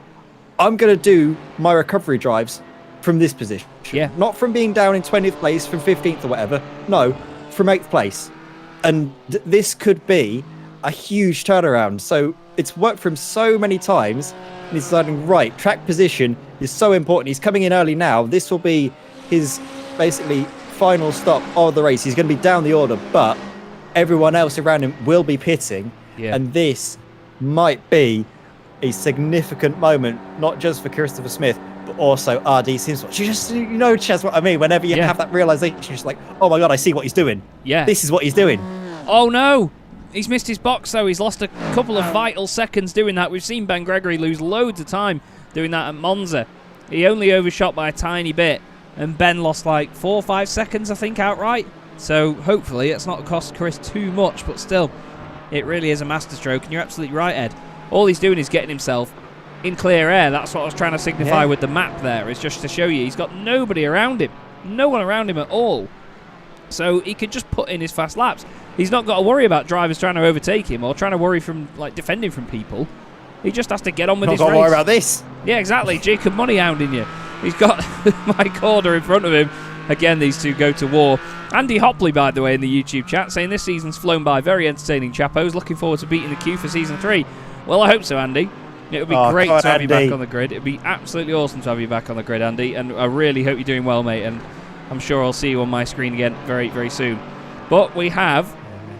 Oh, there's so many elements to this right now, Ed. I love championship finales because we've got to think about so much, so many points. Christopher Smith is back out in 13th place. He's got Mark Johnson ahead of him. And now he's got the work to do towards the end.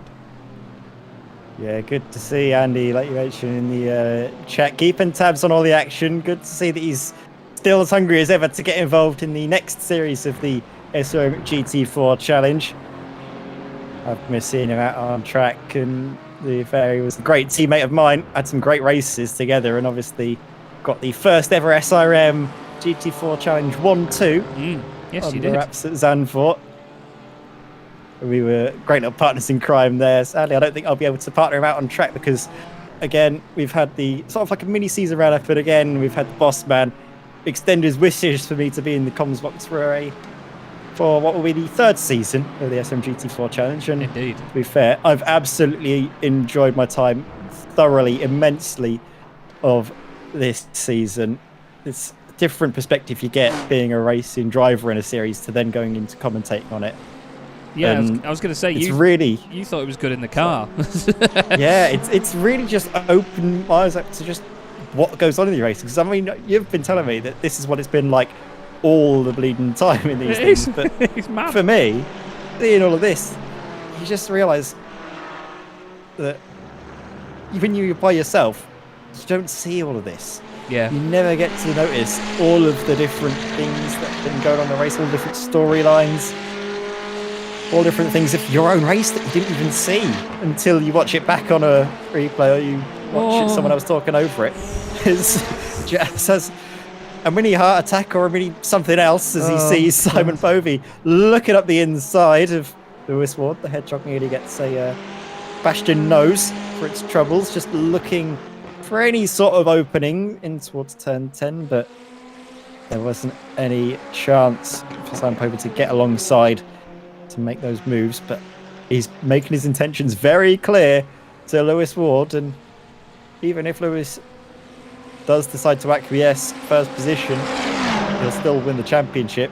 Yeah. Is he going to do it, or is he going to fight to be, well, of course, the most winningest driver? I think Simon's saving fuel here. He lifted off there down the straight. He didn't run up to the back of him and bump draft him. He just sat there behind him. Christopher Smith is losing time here behind Mark Johnson, and he's just made that very clear. Throws it up the inside nice and late on the brakes.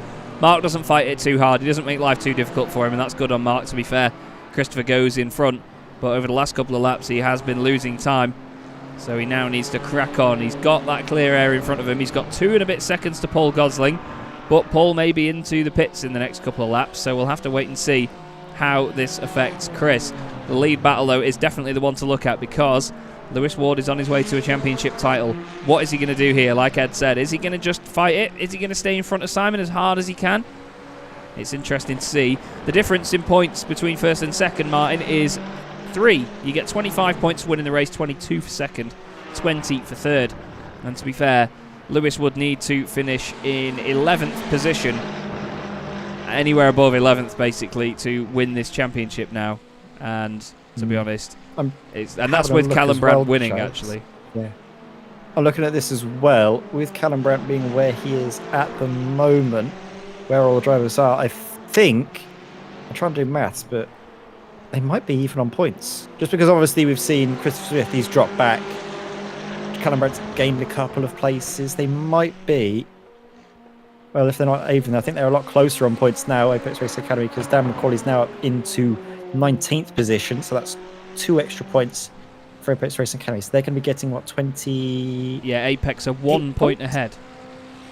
So, yeah, I mean, we've still got pit stops to sort out, but if Simon Povey overtakes Lewis Ward now, then the championship goes away from being Apex's to RD Simsport again. This is just so tantalising. I just thought I'd bring it up because my maths was a bit off. I thought they were bang on even. Well, Lewis would get 25, Dan would get 2, so that gives them 27. Callum Brandt for 6th place at the minute would get 15. Plus the extra point for fastest Yes, lap. that's taken into consideration as well. Oh, yeah. I've got that on a separate column, so I don't have to worry about that. Because knowing me, I'll forget. 6th and 11th would give 15 and 10 for Callum Brandt and Christopher Smith. which would be 25. So, yeah, Apex would take it by 1 point. They came into this meeting 2 behind. They have scored 3 more. Now they would be 1 ahead. It's just amazing. I love it. This is brilliant. And I mean, it's obviously going to change later on, but with 20 minutes, well, rather 18 minutes to go now, you can see the scope for that time to change is getting lesser and lesser. We know that Christopher Smith is going to gain quite a few more positions with the pit stops all around him. Of course, you can see the cars ahead. He's probably going to overtake, but even then, those cars will need to pit as well. Looking around where the likes of Ben Gregory, Mike Horder are, they could be involved in scraps which might slow them down. Bring them into the fight. Rob Sharp's in nice Claret. He could be on for a podium, a really well-earned podium as well. I don't know if he's had one so far this season. Could be his best result in the final round here, Chaz. This is important. This battle that we were just looking at here, Ralph Mayer, Ryan Penny and Drew Fletcher, they're all fighting in front of Dan. No disrespect to the guys, but we know Dan is one of the quickest drivers on paper anyway, so we'd expect that Dan would catch them and in time overtake them if he gets it done cleanly, but they're fighting as well, which is going to slow them down a little bit more. They've been fighting all race long as well of Ryan Penny and Ralph Mayer, and usually Ryan is sandwiched between Ralph and Heinz Mayer anyway. There's a running joke with it. Whoa, what a save by Ryan. Drew Fletcher sits behind them at the moment, and he's waiting to pick them off. But I mean, at the start of this lap, the gap back to Macaulay was 2.5 seconds. It's now 1.3. So Dan is really closing in. And I tell you what, looking at it as well, Chaz, Callum Brandt's closing in on Mike Horder and Ben Gregory. He is, yes. Yeah, Ben Gregory only about 7 tenths ahead of Mike Horder. They're not exactly battling with each other, but still, they are getting closer and closer together. They may be teammates at Boosted Sim Sport, but it's easy for any car in your rearview mirror to still put you off. And Callum, I mean, that car looked like the back end was hanging out all the way around there. He's really pushing now. He did a 149.31 on the last lap, 9 tenths quicker than Mike Horder, and that was Mike Horder's fastest lap. No, it wasn't. Sorry. Wrong maths, wrong column. My bad. I'm losing my mind. Like Martin Kenyon said, it's a stock room in my office right now with numbers flying around me. This is just Callum Brandt at his absolute best. When he has to fight for something and he can just about see it, even if it's the faintest light, he goes at it like nobody's business. He's just ravenous almost for those positions, for those points, because he knows how important they could be.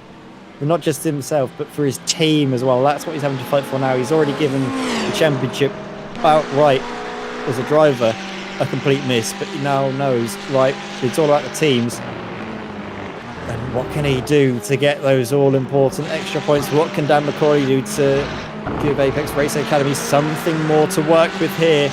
As he's in behind, just trying to look all the way around. Drew Fletcher is further ahead now. This is important. Simon Povey going into the lead of the race, taking those points away from Apex Racing Academy, from Lewis Ward. Lewis, he didn't fight it. He knows that even if he finishes second, he can finish all the way down in 20th place, I think, as it stands, and still have enough to bring it over the line and win here tonight. Dan McCauley there, you can just see right around the outside. He's going to be late on the brakes, but should be able to get it done. Callum Brandt into the pits. Final 15 minutes of the race. It's all of a sudden gone topsy-turvy as Simon Povey gets into lead. That's 2 points away from Apex Racing Academy. Now all of a sudden RD Simsport find themselves leading the team's championship. But then with a pit stop, that's going to change it all around yet again.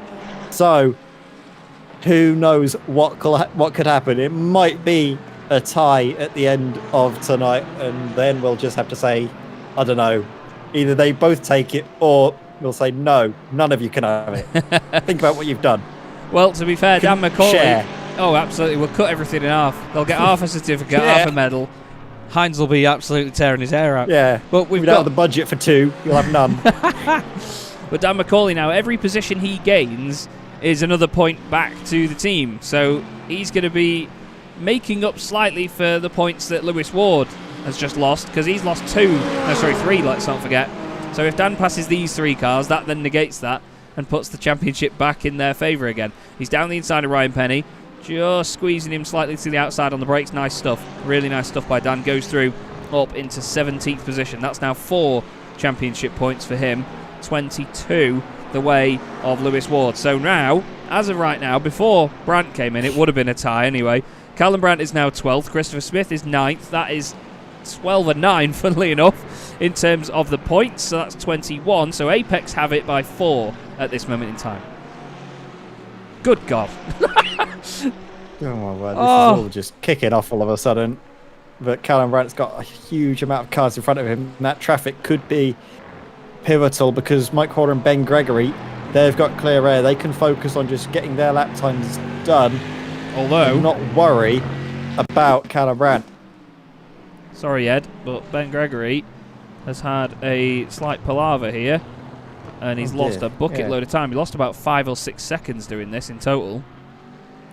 So me and my big mouth opening it up about how great it's going to be for Ben Gregory and Mike Horner. Oh, they're going to have clear air. They're not going to need to worry about losing time. Oh, what does Ben do? Immediately prove me wrong. It just shows the pressure that drivers feel. Even when they're not immediately battling, they know what the cars around them are doing. If they don't know themselves, then they're usually being told by their crew chief or their teammates that might be watching, sort of scouting around for them. And that can just weigh on a driver. Oh. Weird moment for Mark Johnson there. What's going on there? Slow down? Fuel? It doesn't seem cutting out. It doesn't seem to be stuttering like it's fuel. Maybe a slowdown penalty or something. Maybe he just went off on the first chicane or something. We didn't see. It didn't come up as him going off. As Callum Brandt goes down the inside of Paul Gosling. Paul doesn't get in the way. It's interesting when you see this final round of the season. Yeah. It's like in BTCC. You see the drivers that don't want to get in the way of anyone that's fighting for the championship. Sometimes they'll let them through. Sometimes they just won't make it difficult. And then other times it can really change around. Oh, you don't want to risk driving through Drew there. You do not want to risk just the fact that those cars might not have been ghosting through each other there. You cannot do that at this point. Lewis Ward into the pits. Simon Povey saved a bit of fuel, and he is out there leading this race right now. Simon Povey, as we mentioned, he finished first in round 1, didn't finish round 2. Then he was second, first, second. Didn't finish in round 7 and 8, and then last time out at Monza, he won the race. He has only finished first or second this season as Simon Povey. He's an absolute star, and I'll tell you what, I'm very, very grateful to him and Gary Toll as well. Gary's another legend for running the Spontex CDM Esports liveries this season. Anyone that doesn't know and doesn't put the pieces together, it is my team. We're not a serious sim racing outfit, and we don't have t-shirts or anything, but if I find people that I like being around or people that I enjoy that like to sort of casually race along as well, then I will ask them to run the livery. As Lewis Ward, I held my breath, you could hear it probably. Lewis Ward tries to go on the brakes as late as he dares down the inside of Ben Gregory. Hits the back of him. Oh, my word. That's how fickle it can be. Flashbacks to 2016, that very corner, they had it going together. Cars, oh dear, this time they weren't teammates, but that was a darting move to the inside by Lewis Ward. I don't know if he just was a bit too late on the brakes. I think Ben moved across, though, in fairness. Look, you can see there's not a lot of overlap, though. There's no overlap as they go onto the brakes. It was just a bit of a lunge from Lewis Ward. It wasn't needed. It absolutely wasn't. I hate to say it, but it really wasn't. Povey into the pits now, Ed. He could, well, he's definitely going to retain his lead with that, isn't he now? Yeah. You can see the shiny carbon fibre rear wing on the McLaren. The SRM branded winglets. He's changing gear for absolutely no reason. Don't listen to that. We've got Dan McCauley going further and further up the order now, but I think Dan may still have to pit come the end here, because you can't take fuel or tyres or anything while you're serving a penalty. But Dan may have a little splash and dash here, which could be interesting. Rob Sharp as well, by the way. He's right under the radar. He's been third for the last 3 to 5 working days. And he's on his way to, I believe, another podium this season. I'm just going to quickly look. How much time Rob's did not Lewis got Ward lose? Rob's not got a podium this season, by the way. There we go. No, I thought he might have been his best result of the season. I can't remember if he did get on the podium or not, but Lewis Ward lost a bit of time. Rob Sharp's not going to be able to get ahead of him. Stuart Clark finds himself up into 4th position, so he has been able to get... Oh, no, this is Stuart. Stuart Clark's been doing really well, actually. Where does he come from? He's still got a pit, though, I'm afraid. He's still got a pit, but he's up 9 positions. I mean, credit to him. He's doing well. The BMW, he's just sipping its fuel. It is. Over the course of the race. With its little finger up in the air. Yeah. A classy sip of the fuel. We're into the last 10 minutes of the season, Ed, and there's so many people out of sync with pit stops now. I've got no idea where anybody is going to be finishing. I think Mike Horner might come just behind Rob Sharp. Yeah, he's just going to be in 4th place, I think. He's extended his stint a bit, but it's not going to be enough, I don't think, to overtake Rob. Looking at the times, Paul Goffin, of course, needs to come in for a pit stop as well. Christopher Smith does not. And I think the real thing to focus on is Christopher Smith and Mike Horder, because you do lose about 30 seconds here. It's a decently long pit lane, and with the time you lose, we'll have a look at Dan McCauley as he comes into the pits now. Cars behind him, Fausto Pinto, Tom Weston, Drew Fletcher have all taken their last stop for fuel. He's going to drop behind all of them. He took revs it tyres. up, tries to get going. Can get away with doing one tyre in the 10 or 11 seconds worth of fuel. But it's going to feel like absolute backside when you Yeah, drive he's it. Drop back down to 19th position. So all of a sudden, that's even more points that Apex Race Academy are losing. You can see it does feel like absolute backside as he goes in towards the first corner, and it just doesn't turn. Oh no, well Dan's going to be pushing on. He's got to try it at this point. He's just got to try it to grab as many points. Now we're going to finally see, as Lewis Ward goes through past Mike Horder, we're going to see how this all levels out. Here comes Rob Sharp down the start finish straight. Then he's going to inherit third position off Mike Horder, is he? Mike's on his way out, though. He's going to go. Yeah, let's have a look at Chris. Chris comes around the final corner as well. He's got his teammate Rob Sutherland in front of him. He's got Callum Brandt right behind him as well. Rob Sutherland lets the two of them go. There is Mike Horder just in front as well, so he's not going to overtake Mike. He's ahead of Paul Goffin, Stuart Clark, Paul Gosling. They're all in the pits. But I don't think he's actually gained in terms of positions. He's not gained that much. But the gap to Horder ahead is about 2.5 seconds now, Ed. So we know that they can definitely make that back up. But there's only 7 minutes left now, so it's not long at all. That's flown by. Yeah, I mean, what do we say? Worst case scenario still is a very good scenario for Christopher Smith. Finds himself in 5th position. That was where we predicted that he might come out into. But most importantly as well, Callum Brandt. He's right up there as well. He's just 6/10 behind his teammate. And they could be finishing in front behind each other. Nice photo opportunity as they cross the line as team champions here tonight. Dan McCauley down in 19th place.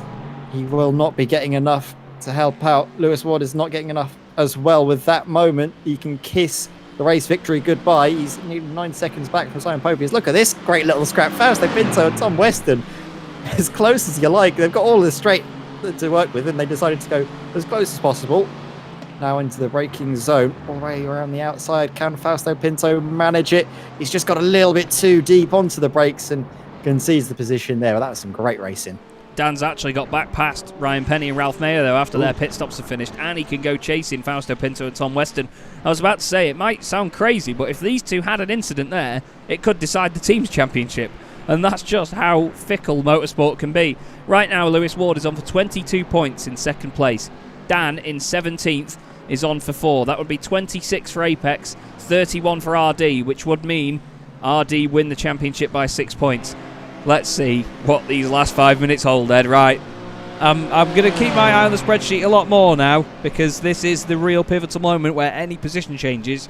We don't have long to discuss it. Callum Brandt now in front of Christopher Smith. Lovely teamwork there.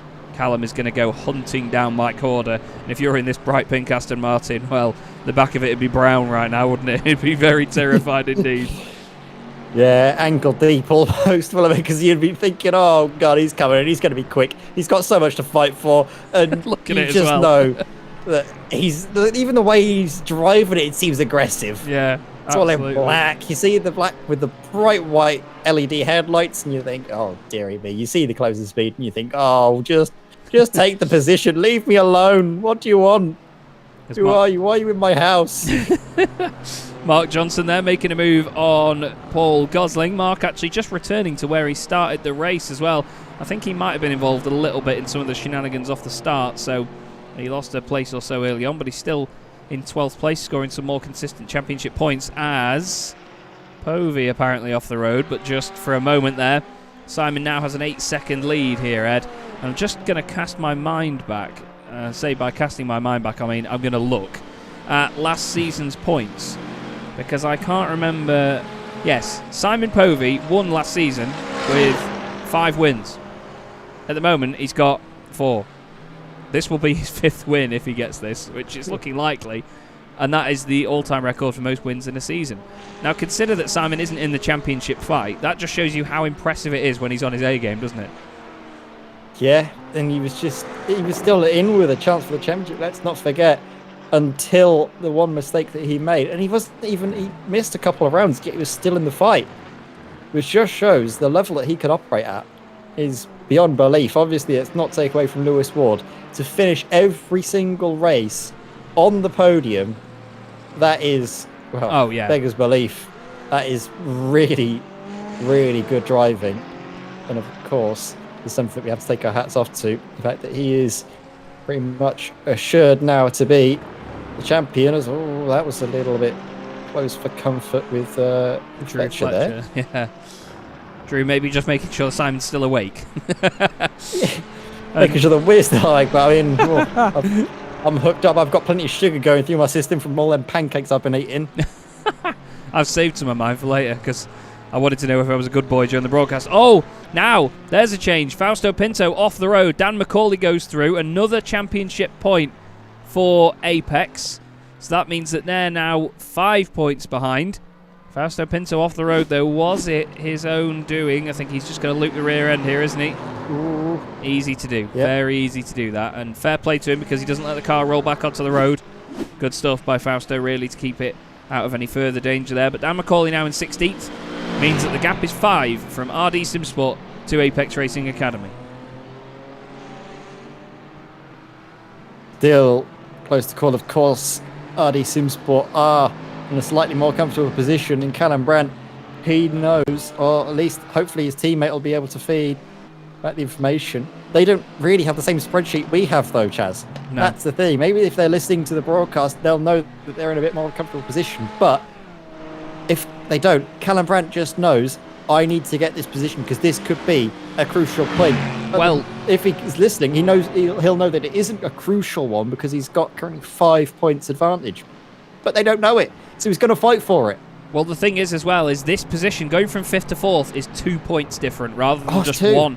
So you get 16 points for 5th, 18 for 4th. So if he does do this, Dan McCauley would need to gain another 2 positions on top of anything that he can do now.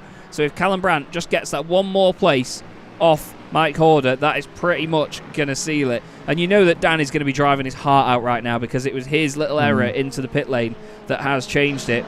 And I mean, it's ironic really, isn't it, that his car number is 41 and it was that 41-second penalty that has really thrown that up too soon. But still, I think that he's going to be coming around my house to slap me, and he lives about 4.5 hours away, but I know he will want to come that far to slap me for saying that. But still, we've got other battles going on.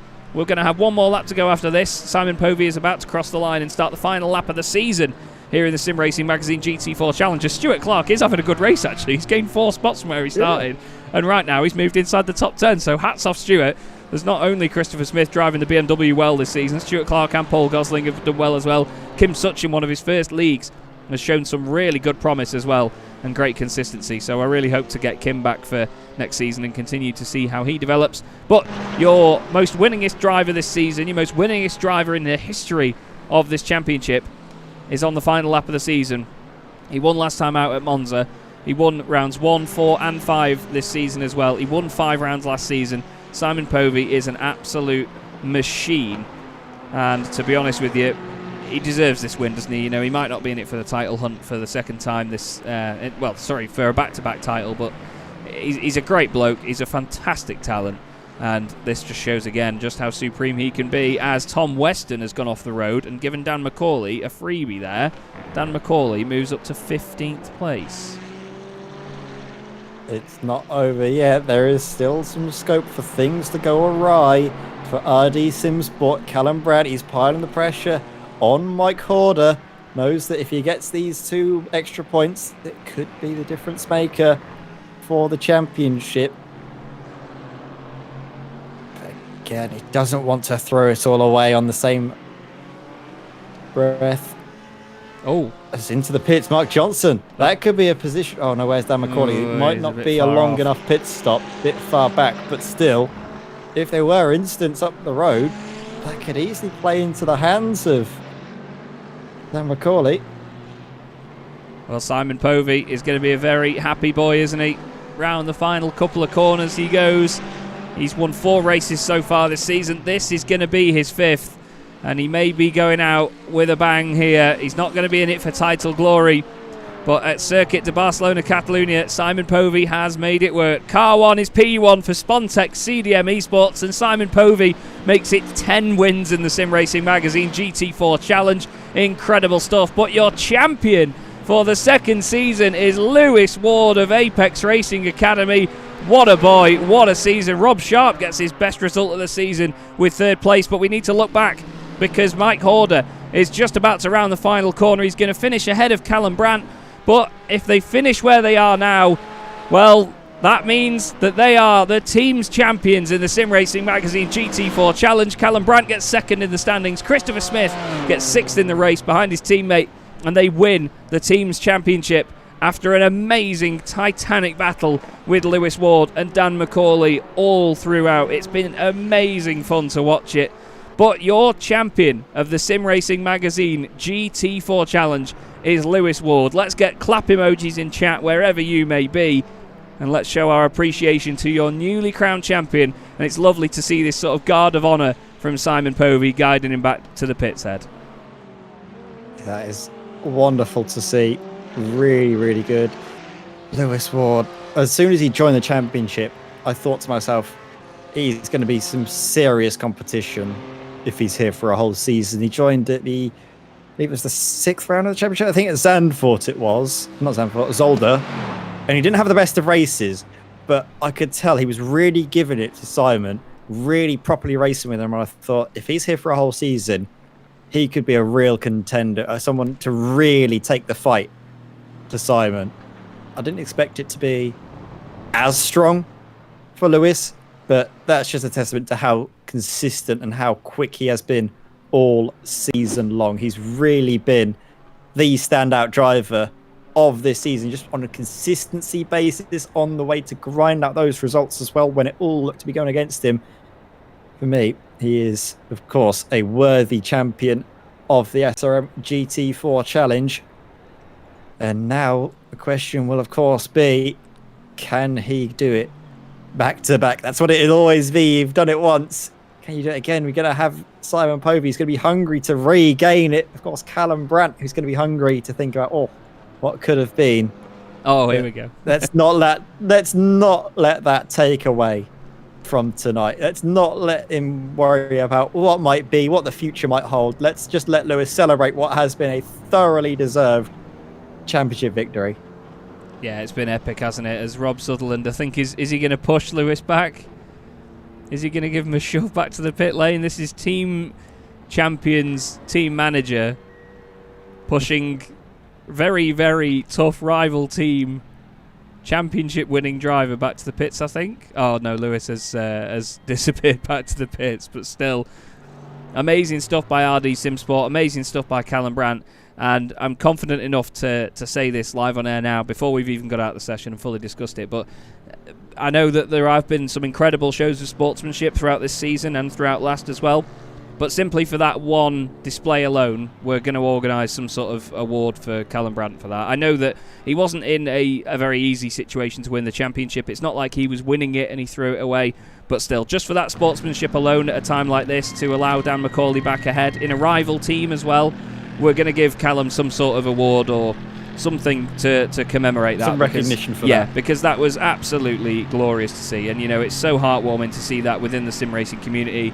And in two teams and drivers that are going for a championship and right up to the wire in the last round, you can't get much better than that. You really can't. So hats off, Callum. It is something that sort of, you get quite emotional when you sort of watch it happen. You think about the amount that the drivers fight. Yeah, you feel that in your throat, don't you? And you're like, oh my word, this is actually quite serious. And it's something that you see the drivers do. You think about just the community as well. The fact that this is a fairly up and coming little group, isn't the Sim Racing Magazine group? And I know that Bossman will be looking on this and just absolutely blown away by the community that he's fostered, you've fostered, I've been able to, everyone here has been able to create the environment where things like that can happen. In a time where sim racing is, there's always new things coming about people being all angry at each other, all different cutting edge, cutthroat things that you see at the top level. Yeah. But when you come here and you see what the sim racing is all about, is having fun, more accessible motorsport for everybody, no matter the level,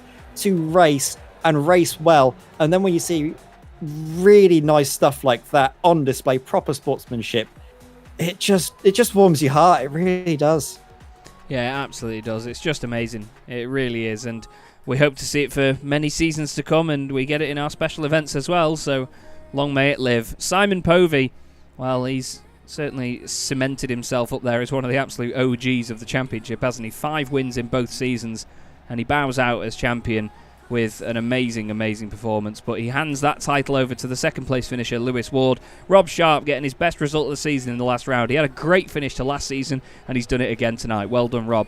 Great defence by Mike Horder there. You could argue he might not have been defending too hard, but Callum Brandt and Christopher Smith behind him with 5th and 6th. The solid result tonight gives them the team's championship win.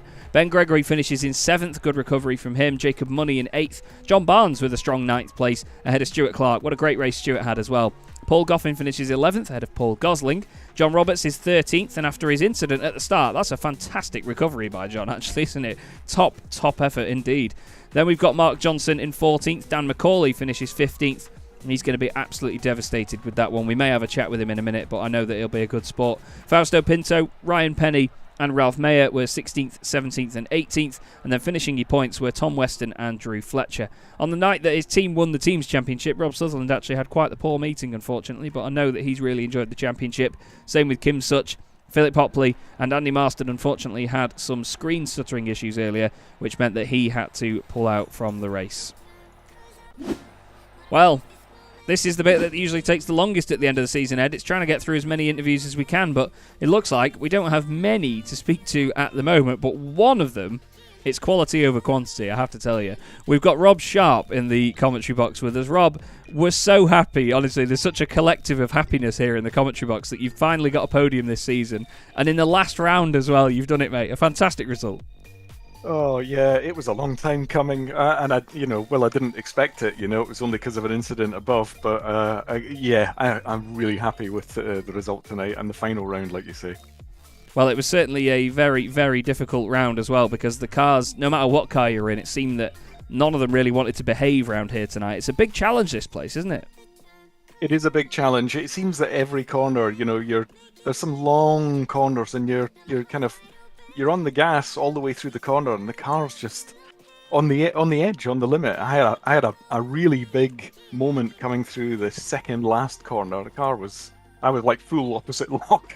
I don't know how I held on to it at one stage. So it's a real difficult track.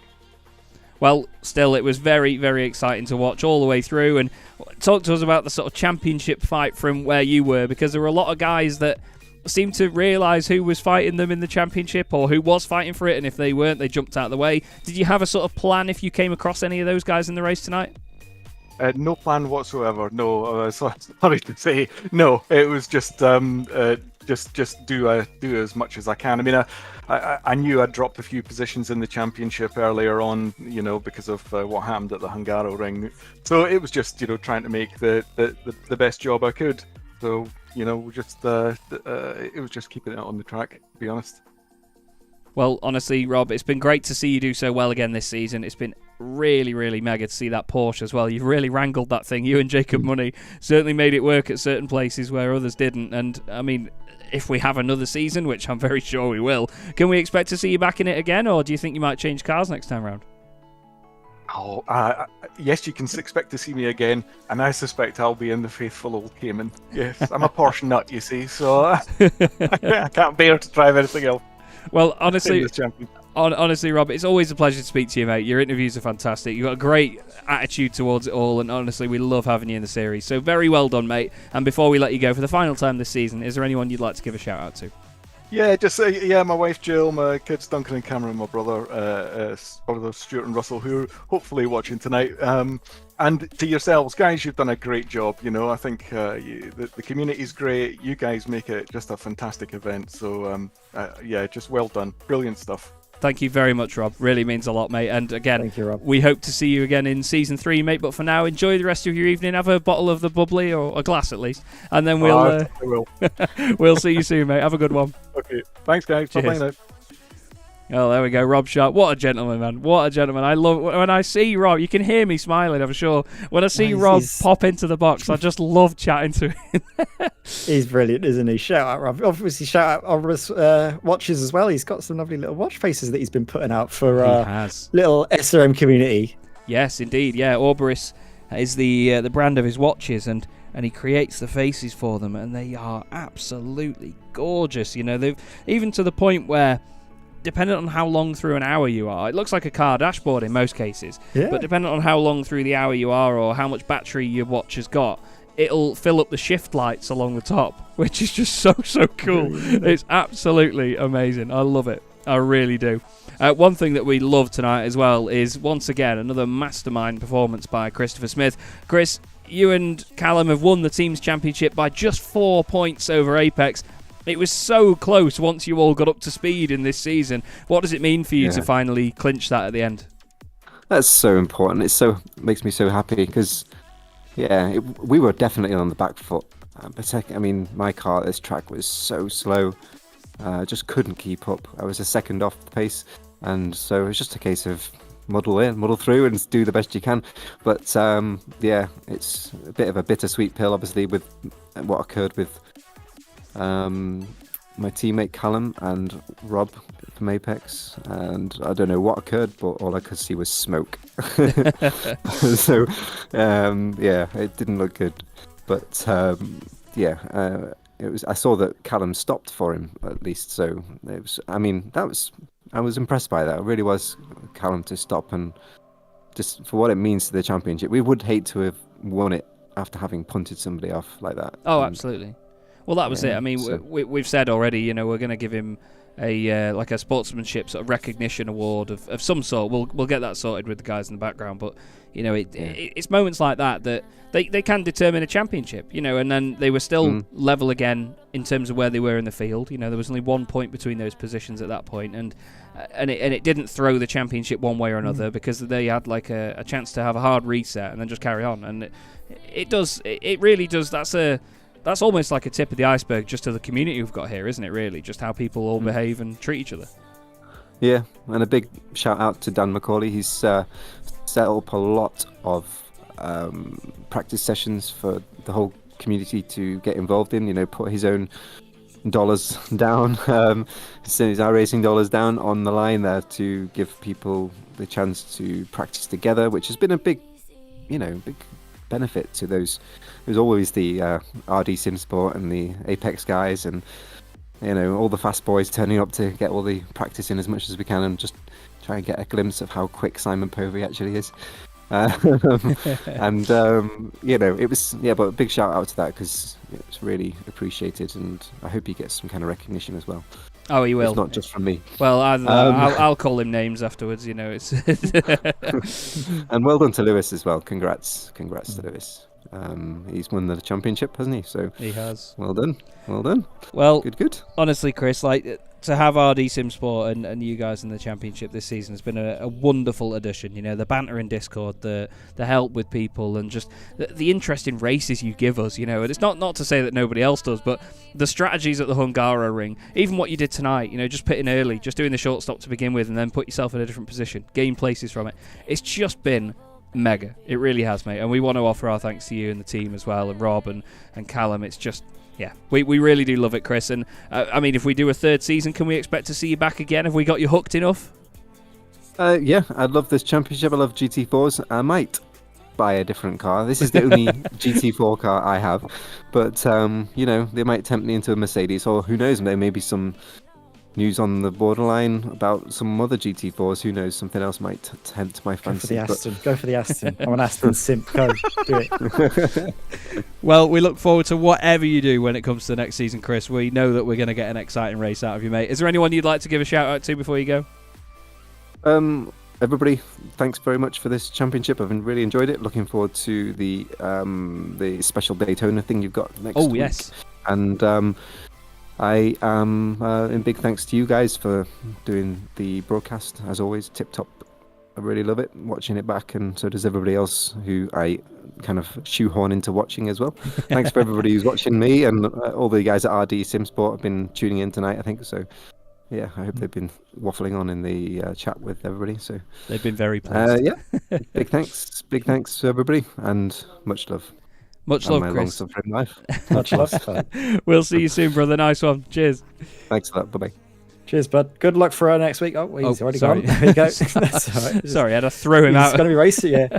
Get rid of him. He doesn't need to hear any more about us. But yeah, Chris Smith will be here next week as well in the RD Sim Sport car for the GT3 class, the BMW Z4. So that's going to be exciting. But before we get carried away with us, we still have yet one more driver to have a chat with. Chaz, why don't you take it away with Dan McCauley? We do indeed. Yes, Dan will also be in the Daytona Classic only a week today, so Chaz has definitely got his organising gloves on and crack on with it. Dan, I imagine a tough night for you, but still, it was a very entertaining finale from where we were because it came right down to the wire. But talk us through what you're feeling right now, buddy.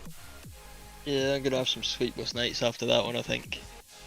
Yeah, that wasn't fun at all. The qualifying seemed great. I thought, yeah, we've got the pace. I did a .101, but off-tracked it, so that put me from P2 to P4. Shows how kind of close those guys are. Start of the race was mega. Me and Lewis 1-2. Went, yep. So we thought, right, let's play the team game. I sort of made sure that I was pretty rough when I was fighting Simon. I think it was pretty good entertainment for everyone involved. Oh, it was. So yeah, that was fun to fight that close to Simon. And then I was like, right, let's just get a bit of a gap. Kind of thought, right, I'll see if I can hold Simon off a couple more laps, and I cooked the rear tyres, and that was it. Simon got through, so right, I'll try and chill out a bit. Then I had the contact with Callum, which, yeah, it is what it is. Cheers to Callum for, backing out that's mega sportsmanship, kind of shows what the series is all about. Yeah.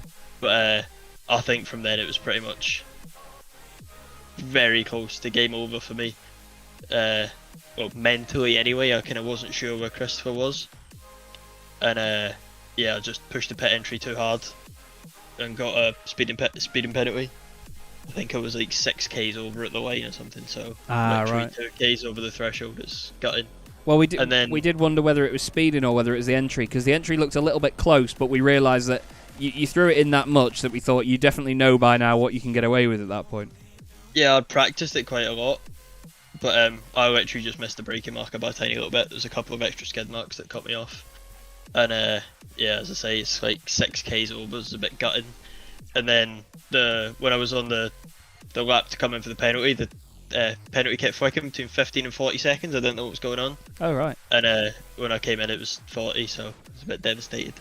I was going to say 15 might have still, that might have still been a championship winner, because in the end it was only 4 points difference. 15 would have put me in the fight for 13th. Which I think if Lewis had won, it would have got us a point better than them. But yeah, it still wouldn't have been enough without Lewis's win. So, congrats to RD. It's been a mega season fight with them. So, hopefully we can get one over on them next weekend in the next week in the Daytona Classic. Well, not getting beat by them twice in 2 weeks. Well, that was going to be my question. I was going to say, would you be carrying any emotion from this season over to the Daytona Classic next week? Possibly. I kind of wish I really, really wish it was Callum and Chris in the GT1 car that they've entered. Yeah. Because it would be so good to have, we've had the endurance season of who's better over the distance. It'd be good to just have a one-off race. Because I know it's a 2.5 hour endurance in inverted commas, but that's just going to be a 2.5 hour sprint. Yeah, that's going to be the craziest race we've had. If you thought the racing in SRM was good, it's going to be something different in that. I think the cars are all pretty close with the draft, and the Aston is that much of a pig to drive. You go backwards into turn one more than you go forward, so it's I've got to say, there's a few to look out for in your class as well. Especially there's some names that I've seen join up, and I'm like, oh dear, Chaz will know the ones that I'm talking about in GT1. Oh wow! Well, when we jumped into practice the other day, I was quite surprised at my pace actually being where it was.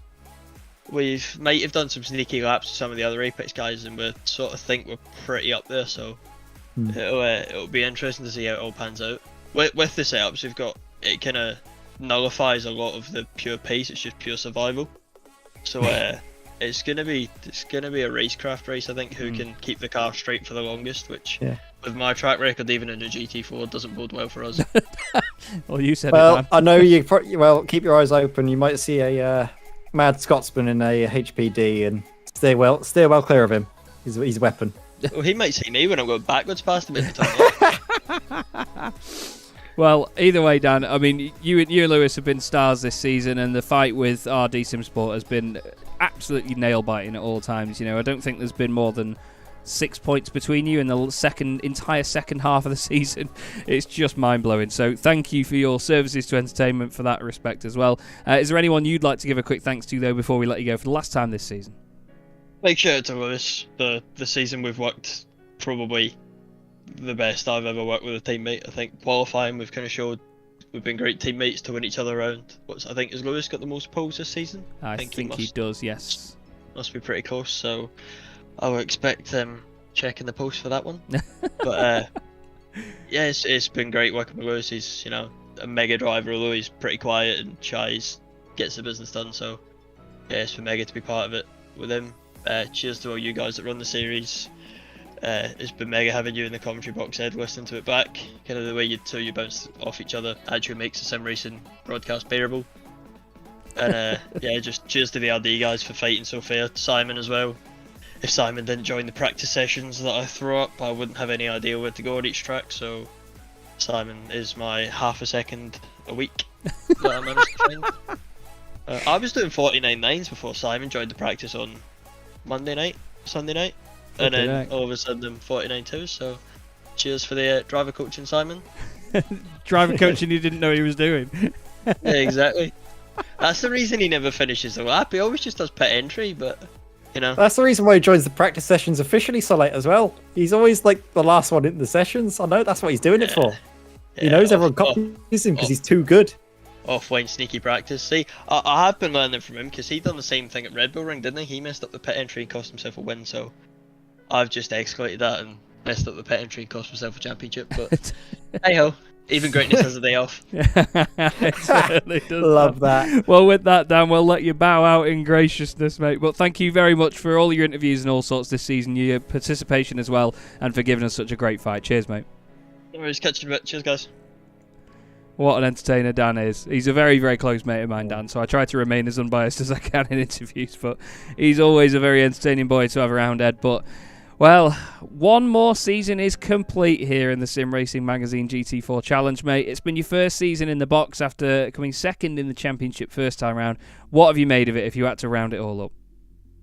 If I was racing, I'd be fifth. The level has just increased so much. It's been really, really good. I've just enjoyed every single moment. I've been in the box here with you and with everybody out on track. It's been, I thought that the first season was amazing, but this is just something else. And if this is anything to go by, season 3 is just going to be, we're going to be having a season 3 almost certainly. So I could pretty confidently say that season 3 will be just as entertaining, if not more, with the likes of Simon Povey, Lewis Ward, Callum Brandt duking it out, maybe as well with Dan McCauley up in the mix and a few other newcomers as well, because we know that the interest is there. We've had a very full waiting list for a long time. I don't know how we're going to manage that, Chaz, because the amount of demand is so high that we don't have enough spots for them all. We're going to have 2 splits.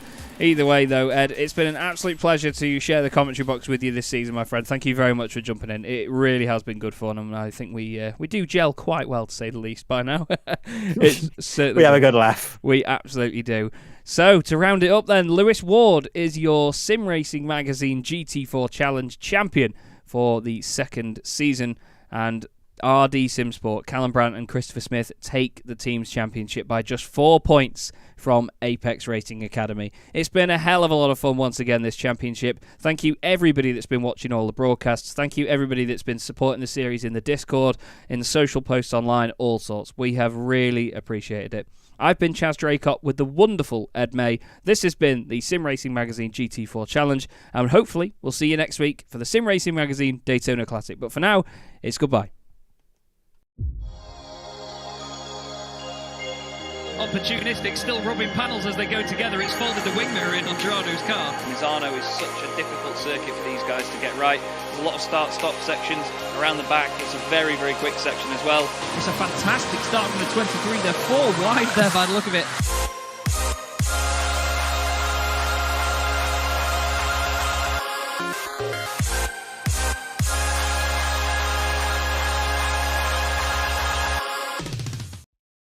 Racing isn't easy, but experiencing it is. iRacing puts you in the driver's seat with the industry's leading sim racing game. Drive on laser scan replicas of the greatest racing circuits from around the world. Go head-to-head against other drivers chosen by skill-based matchmaking to ensure competitive racing at every level. Compete across all your favorite series. In officially licensed cars, engineered to deliver the most accurate driving experience possible.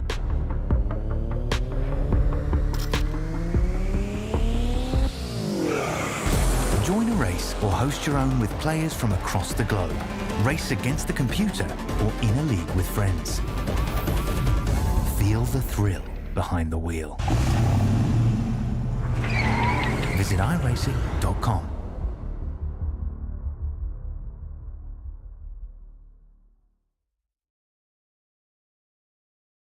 Warning: the following video contains flashing imagery that may cause discomfort and/or seizures for those with photosensitive epilepsy. Viewer discretion is advised.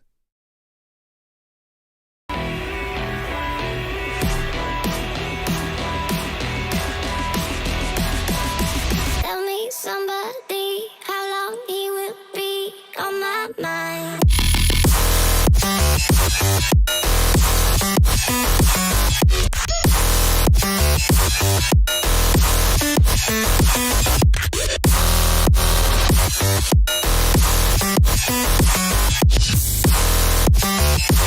He will be on my mind.